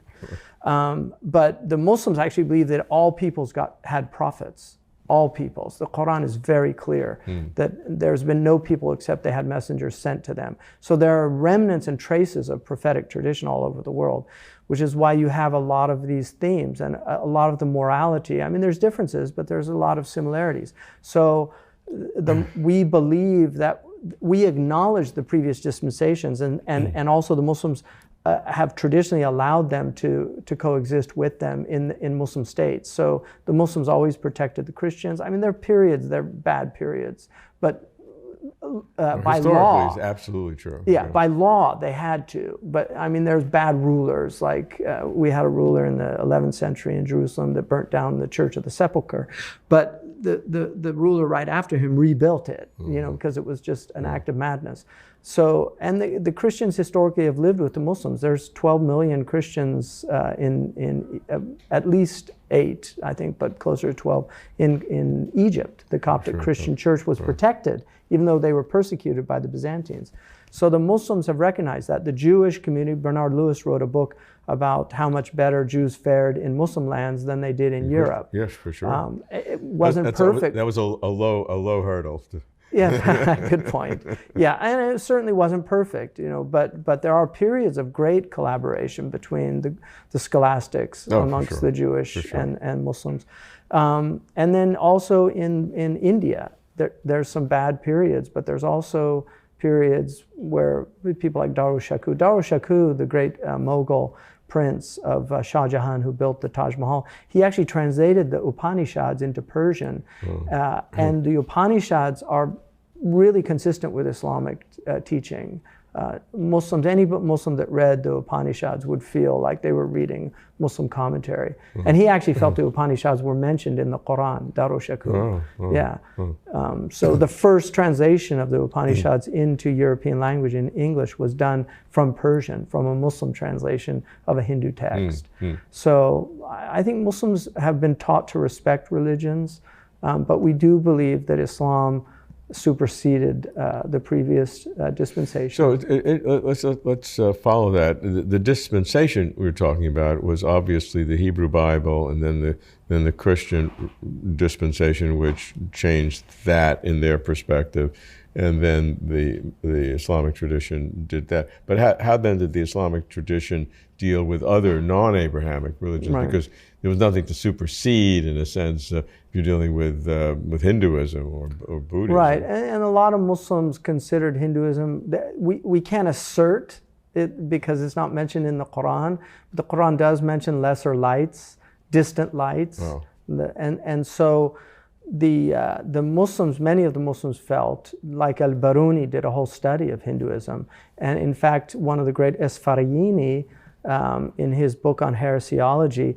actually has a whole chapter on Buddha, which I wrote about. I have a article called Buddha in the Quran, and he makes an argument that he said if what the Buddhists say is true, then he's Al-Khidr, which is the green man who's mentioned in the Quran, and Buddha is often portrayed in green jade. In any case, I have no problem believing that these were revelations and dispensations. I mean, the vast majority of Hindus believe in one God. You know, a lot of Muslims think they're idolaters, but a true understanding of Hinduism is actually they believe in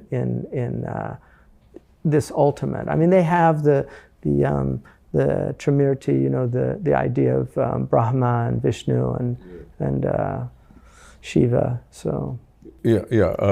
But if the Muslim tradition says that each peoples have their own prophets, the assumption is those prophets are saying some things that are not accurate or not Well, true. they spoke for their time, so sometimes it's cultural. Their laws would differ, but the ultimate truth of one God, the prophets speaking through that one God, or you know, avatars or however you want to call it, and then the idea of a judgment, that these would be considered fundamental beliefs. Is that good enough to make it?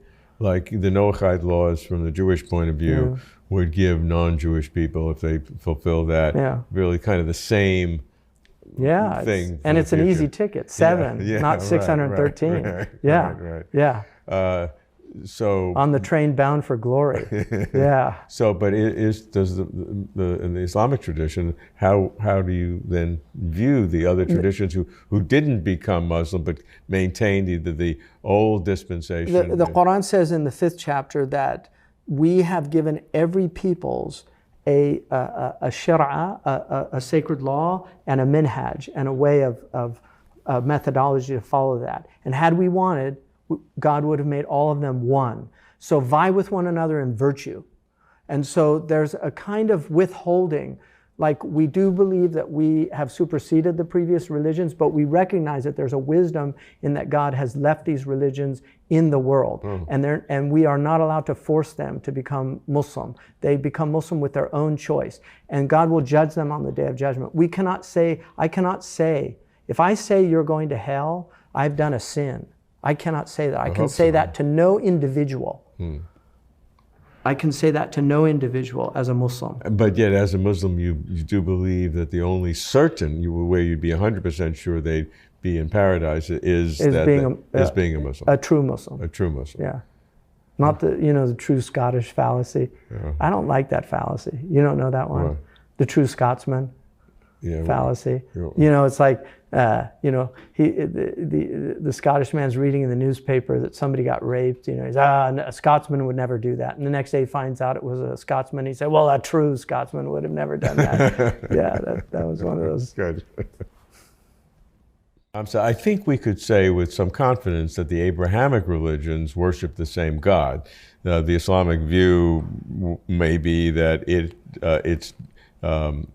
is more of an accurate description, having superseded the former Christian and Jewish. The Christian would say they have superseded the Jewish. The Jewish would say, you guys think you've superseded us, but we're the real truth. So, all right, we'll accept that. But I don't think any of them would fight with the idea that you're worshiping the same God, although the Trinity throws a little bit of a wrench into that wheel, at least from the Jewish point of view, and I think Muslim. From the Muslim point of view.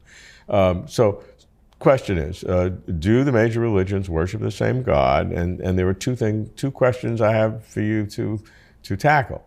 Number one is, because Christianity has a Trinity, is that the same God that is worshipped by the name of Allah, or the Tetragrammaton, the name of the Hebrew God? Right. Is Allah the same as the Hebrew God, and is Allah the same as the Trinity? Let's deal with that as one question. And the other question is, go further afield, Hinduism and then Buddhism, which really doesn't have a God, but has sort of a cosmic consciousness quasi-God. Right. And Hinduism has God, which is a God that is, this is my words, not theirs, derivative from a Brahman, from a cosmic consciousness, sort of. This cosmic consciousness devolves a God, or a God emerges from the cosmic consciousness, but is definitely secondary to this fundamental consciousness. So, handle it. Well, I think Bismillah. I think that one of the things is there's all these different perspectives that people are looking from.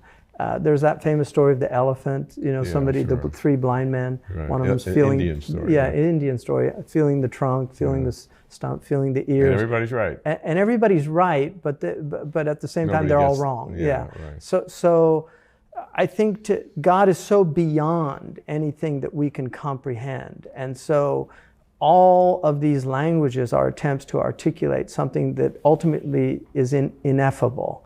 The Tao which can be named is not the eternal Tao. One of my favorite verses. It's a beautiful verse, And so I think for Muslims, Allah, God, and Allah does really mean God. The Christians use Allah in Arabic. So they actually call Jesus the Son of Allah. And people forget that. And Aramaic also. I did not see it, but apparently in the Passion of Christ, when the figure is on the cross, he says Ilah, which is it's Hebrew, Aramaic, Elohim. Elohim. This is so Ilah in Arabic is God. Al Ilah, Like we have Muslims named Abdul Ilah, the son of the God, so Elohim. So I think Jews and Christians worship the same God conceptually also. Christians worship the same God, but the conception is different. And from our perspective and from the Jewish perspective, it's not a correct perception, because they have made these personas, the hypostases, they've given God three in one. And so for Muslims that's problematic. So we don't believe in God the Father, God the Son, and then the Holy Ghost. And then there's a lot of Christian differences about, does the Holy Spirit emanate from the Father and the Son, and co-eternal. And, yeah. We could spend the rest of eternity debating that. So for Muslims, we believe that if we're talking about the Creator of the heavens and the earth, however we conceptualize that, we're talking about the same God. We just might have misconceptions about the attributes or how we describe that God, but it's the same God. And that's why I believe, I've heard many Christians say, oh, Muslims, they worship a different God. Allah is not God. Right.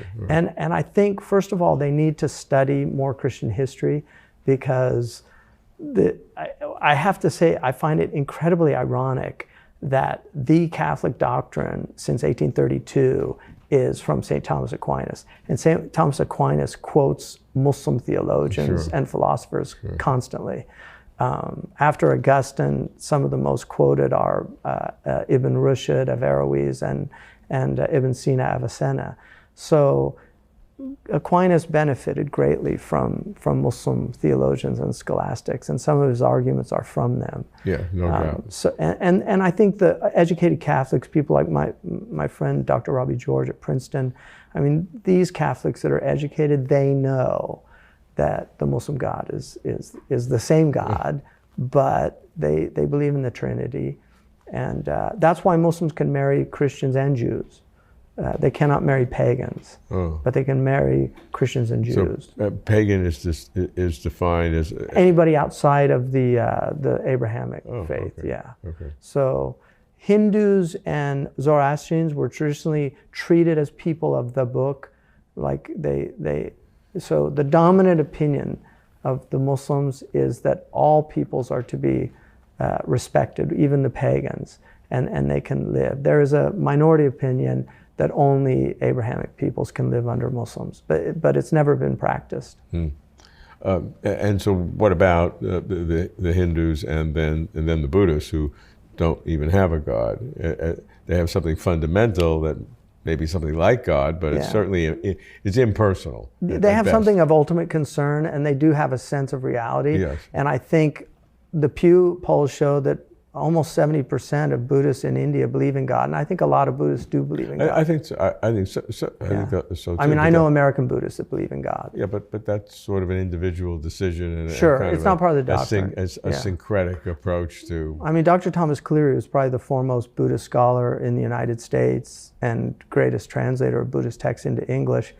He really saw Buddhism as a technique that all religions could benefit from. Yeah, and a lot do. A lot of people think there's no incoherence in being a Buddhist and a Jew at the same time. Right. But if you look at the doctrines, that's not. That's just not. Yeah. Well, there's a lot of different doctrines in Buddhism.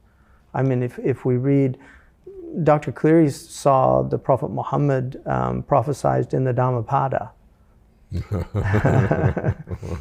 I think everybody sees everything, and I get letters every week who people find the secrets of quantum mechanics in the Upanishads or in the numerology in the Bible. I think there is some truth to the Upanishads, maybe. Yeah. Well, but there's a lot more speculation and hope than I think than reality. Well, I think, it shouldn't be dependent upon. That should not be. If you're looking to try to prove the revelation of these scriptures by scientific prescience, I think you're in trouble. Although I do think, like the Quran, to me, if people are willing to put in the time, there are very powerful arguments in the Quran that a lot of people aren't aware of. There are like syllogistic arguments that are there for people to ponder And the Quran does call us to reflect. So one way that atheists make fun of religious people is that if God is all powerful, God created the universe and God created the world and God's all good, this should be the best of all possible worlds. Right. And philosophers, again, mainly in the Christian tradition, go through various complex arguments to show that that's not an effective atheistic argument, because creating the best possible world is a logical impossibility. Right. Because whatever you can imagine is the best possible world, I can add one more sentient being who goes to heaven or whatever, and that's a better one than that you have. You said that's the best, then I can add another one. And it goes on, and so it becomes logically impossible to have a best possible world. I think that was Aquinas' view. Yeah. Is that a legitimate question to ask? If God had a choice, some say that God didn't have a choice, but most Abrahamic deep thinkers believe that God had a choice. Volition, yeah. God did not have to create the world, that God created the world out of love and a desire to share his godness with other sentient creatures. I think that's a dominant theme in all the Abrahamic religions. Right. And if that's so, why didn't God create? You'd have to assume God created the best one, or God created an infinite number of ones, and we just happen to be one of them. Right.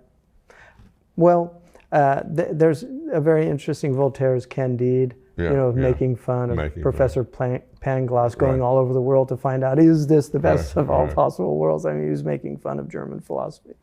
But he ends up in Turkey, and they find the Sufi, and then they go to the Sufi and ask him, is this the best of all possible worlds? And he gives them quite a harsh remark. And then they see the Turkish man eating the sherbet and just at total peace. And then Candide says, what's the secret of life? He said, tend your own garden.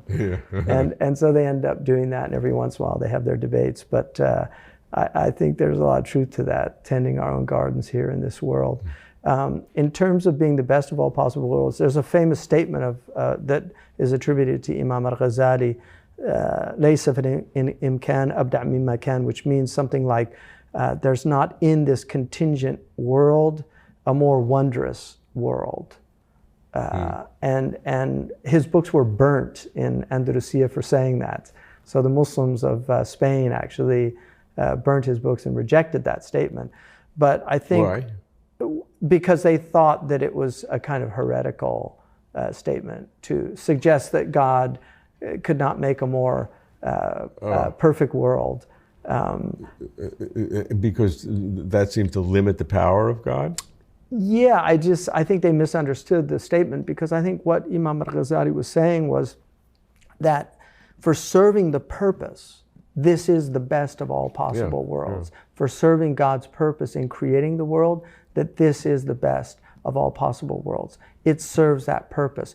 But the paradise is infinitely better than this world that we're in now. But it's the best world we have for now, and so we have to take care of it. And I mean, one of my father's teachers, Mark Van Doren, once said that he didn't like didactic literature. He loved literature that just presented the world as it was. And he said Shakespeare loved the world. He loved the world with all of the characters, with Iagos and all the good characters and the bad characters. He loved it all. And I think he said in the way that God must love his world that he's created, with everything in it, because it is perfect in that way. And there's a verse in the Quran that if you look to the world, you will not see any flaw in it. And then it says, return your glance and look again, and you will not see any fault. In other words, if you're seeing a fault, the fault is in you. And there's... So that's an argument that this is the best possible world. Yeah, exactly. And so there's a wonderful tradition where the Prophet Muhammad said that when you wake up in the morning, if you find good, then praise God. But if you find other than good, then blame only yourself, because you're not seeing the good. God looked upon the world and saw that it was good. Yeah. And so it's all there to serve a purpose, especially for the believer, because we're accepting whatever God presents to us with a submission. So may God give you good health, but if I was afflicted with some disease, as a believer, I would hope, I don't know how I would react, but I would hope that I would react appropriately, which is to accept the tribulation that God's given me. And I mean, it doesn't mean I can't work to treat it if I could, but I should still accept it with a submission. And so I think from that point of view, everything in the world is good for the believer. Are we forced in our theological commitments to say that this is the best possible world that God could have made for the purposes that God has, even if we can't understand it? Are we forced to that conclusion? Is there I don't think so. Yeah, I don't think so. So what's the alternative? What would be the alternative then? I mean, I think we could conceive of many things in our minds. We could conceive of... No, we can conceive, Yeah. but I'm asking, if you compare a better world would be that instead of being 5'6", I was, 6 feet tall. That would give me better skill. Maybe I would have been a better basketball player. You and I share that. Exactly, yeah. Right. Yeah. Yeah, so that's a better world, but is it, but that's not, I wouldn't criticize God for having sub-optimized the world because I'm not 6 feet tall. Right, exactly. I mean, I think that's the proper position to take, that we should be pleased with what God's given us and just be grateful for what we have. I think the Prophet, peace be upon him, he said, always look on people that are less fortunate than you and never people that are more fortunate than you, because it will give you gratitude in your heart. So the question of what is God's relationship to abstract objects sounds like it's a very abstract question. Right. But it really looks deeply into the aseity, the God's independence and God's total control of all reality, which is a fundamental characteristic belief of certainly the Abrahamic religions. And the problem goes like this: if you believe that abstract objects like numbers, logic, propositions, universals, generalities are somehow really existent, like you cannot imagine that 2 + 2 is not equal to 4. And even if there was no world, that would still be a true statement. And even if nothing ever existed, if the statement would be if something existed, and if there were two, and two things would always be 4. I don't think anybody disputes that. The question is what is the grounding for such abstract objects? Because if they exist necessarily, meaning there's no way they could not have existed, it means that that was not created. So many philosophers believe that it's impossible for God to have created 2 + 2 = 4 because there's no alternative. What, God could make 2 + 2 = 5? That's impossible. So 2 + 2 = 4. And so if you have all these things, then God is surrounded for all eternity with a blizzard, a snowstorm blizzard with all these abstract objects floating around that God somehow has to deal with. Now that doesn't make sense either. Yeah. So you have two sets of circumstances that seem to be universally exhaustive, neither one of which makes sense. Right. So how do you deal with that question? Well, I think, for us, the abstract ideas have what we call wujud dhihni, which is a mental existence. And then there's the extra-mental existence of the created world. The mental existence, the ability to abstract, is a fundamental quality of the human mind. Yeah. The ability to, and it's to take the universal out of the particular. But I can nowhere in the world point to the universal man. I can't. But the universal man exists in my mind. If he didn't exist in my mind, I wouldn't know what a particular man was. That's right. And so abstraction is one of the great gifts of God. And it's essentially the ability to see the one in the many, which is one of this is a fundamental metaphysical pursuit of understanding the relationship of the one and the many. So in Arabic, the word abstraction means to denude, to literally to strip of any clothing. So you get to the form, and you see the quiddity, the mahia of the thing.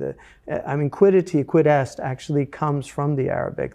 They translated it from the Arabic, mahia, what is it?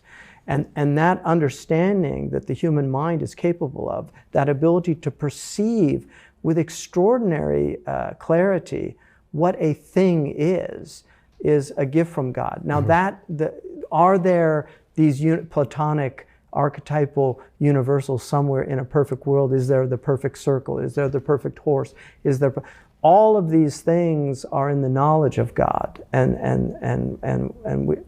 I have no doubt about that. I mean, God has knowledge of all things, and then He has given us some infinitesimal portion of knowledge to let us to understand knowledge, to give us a glimpse into that God is the knower. He's given us this infinitesimal ability to hear, to let us understand when God said He hears and sees all things. So these are all approximations, but in reality they're canceled out in the knowledge of God. So anything that we understand or know, I mean, numbers are fascinating because numbers are abstractions. A lot of people think that numbers have some kind of extra mental existence, but they don't. We're the ones putting these two chairs together. And a nominalist would say, there's no two chairs. There's this entity and there's this entity. Mm-hmm. It's your mind that's playing a trick on you by pulling those together. So that abstraction, though, of knowing what a chair is, I mean, there's a kind of fuzzy logic, obviously, but where you get into is it this or is it that anymore? Like, when's a table not a table? You know.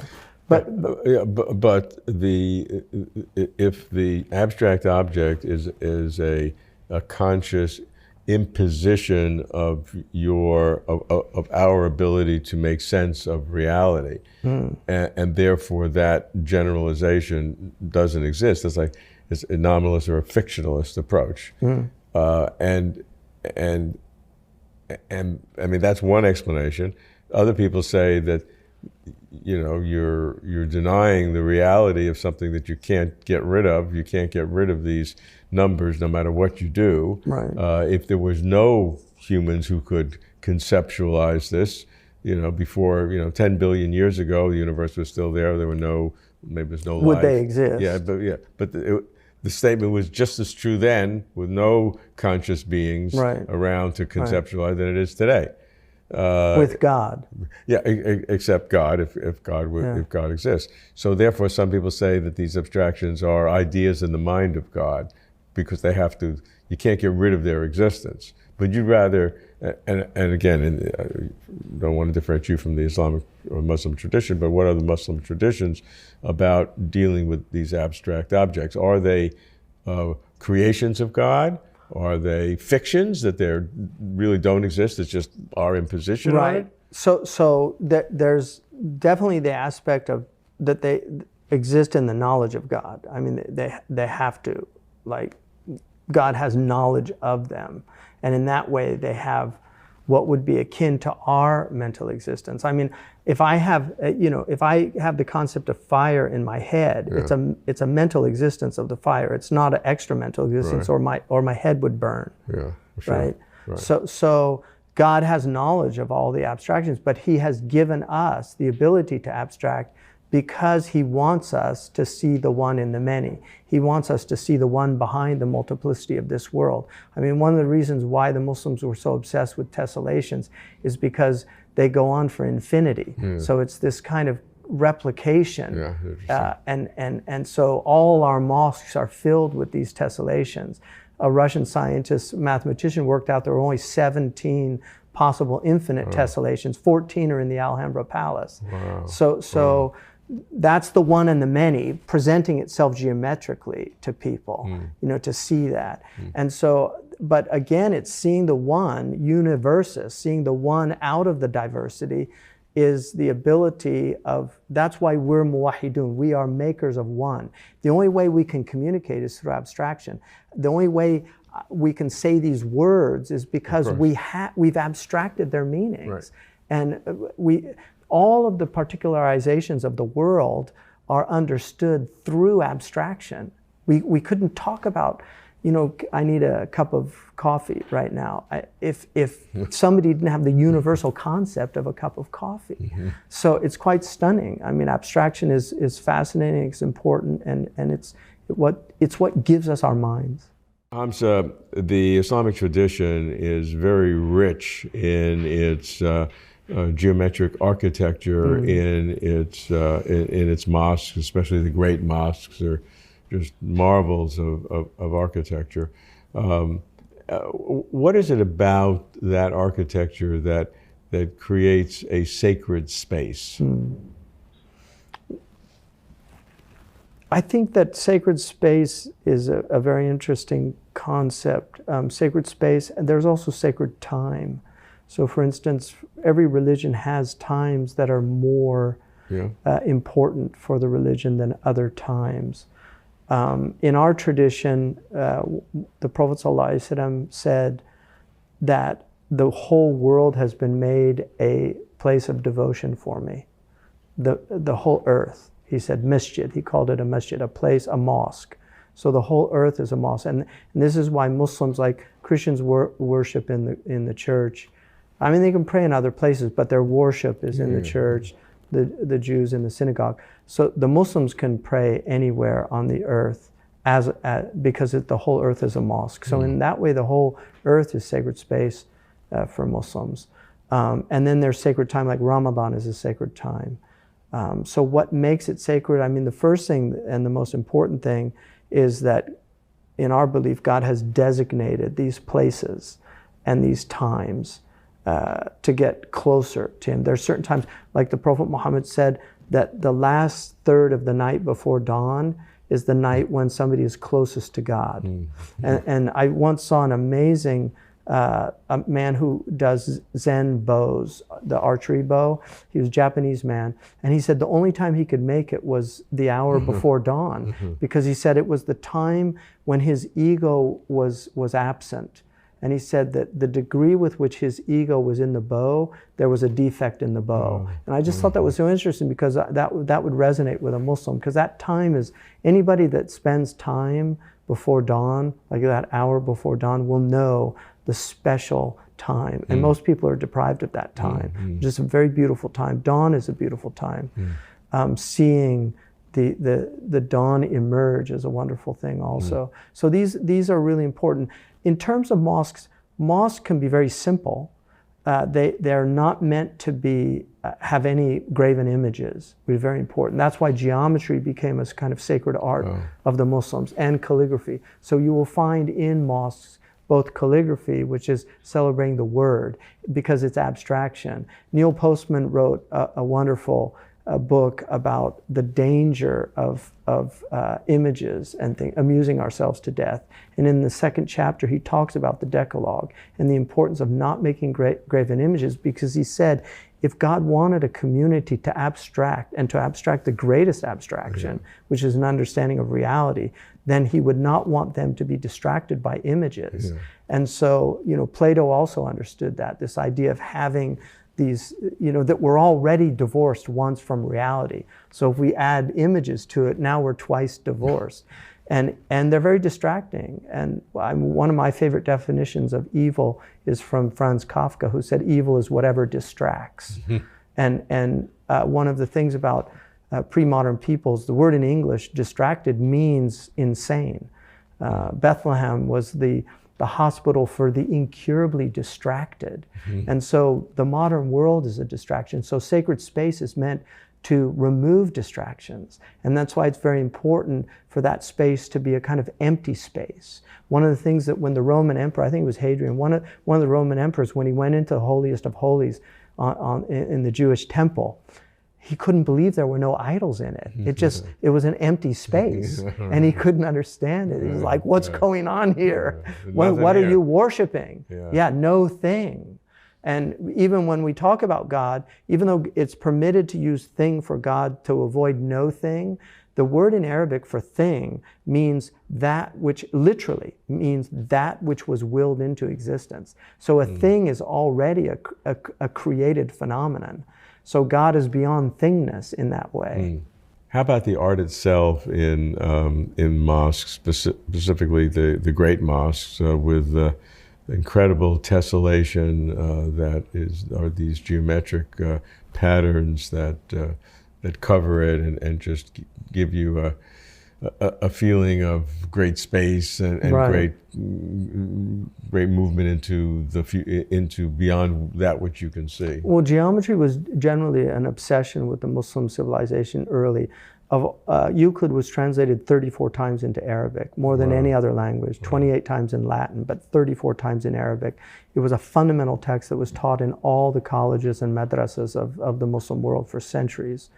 And the reason for that is, well, one of the fundamental reasons is it gives you these demonstrative proofs. So it has a type of rationality that shows you in abstraction that there are things that are real and can be proved to be true, you know, QED, that it's been demonstrated. And so they love to put this sacred geometry in their mosques to remind people of this other dimension of reality. And one of the things that we're seeing now with fractals, and as we go deeper, we're seeing all these geometrical patterns. I mean, snowflakes themselves, it's just stunning. The pilgrimage itself, when we go on Hajj, there's a circle around a square, a cube. You make a circle around a cube, then you go on a straight line back and forth, and then it ends with the point on the day of Arafat. So all of the geometrical forms are there. The polygon, the circle represents that which has no beginning and that which has no end. So it's often been a symbol for God, for God. So you see all of these different images. How did the tessellation begin as a process? Was that an innovation, and then? Well, I think there was some tessellation from previous civilizations, no doubt. But the Muslims developed it in a way that, I mean, people that study tessellation study Islamic art. Of course. Yes. Is there a theological meaning to it? Well, it's this idea of the infinite, you know, the one becoming infinite in in many. So it has the one and the many contained in the display, and it's quite vertigious when you see it. Really, it has an effect on the soul. Sacred spaces, I think, all share a certain commonality. Even when you go into a great cathedral or a pagoda or a Hindu temple, there's always a sense of that this space is different from other spaces. And I think it's the intentions of the builders and also the intentions of those who go into them to worship. So devotion is a beautiful thing.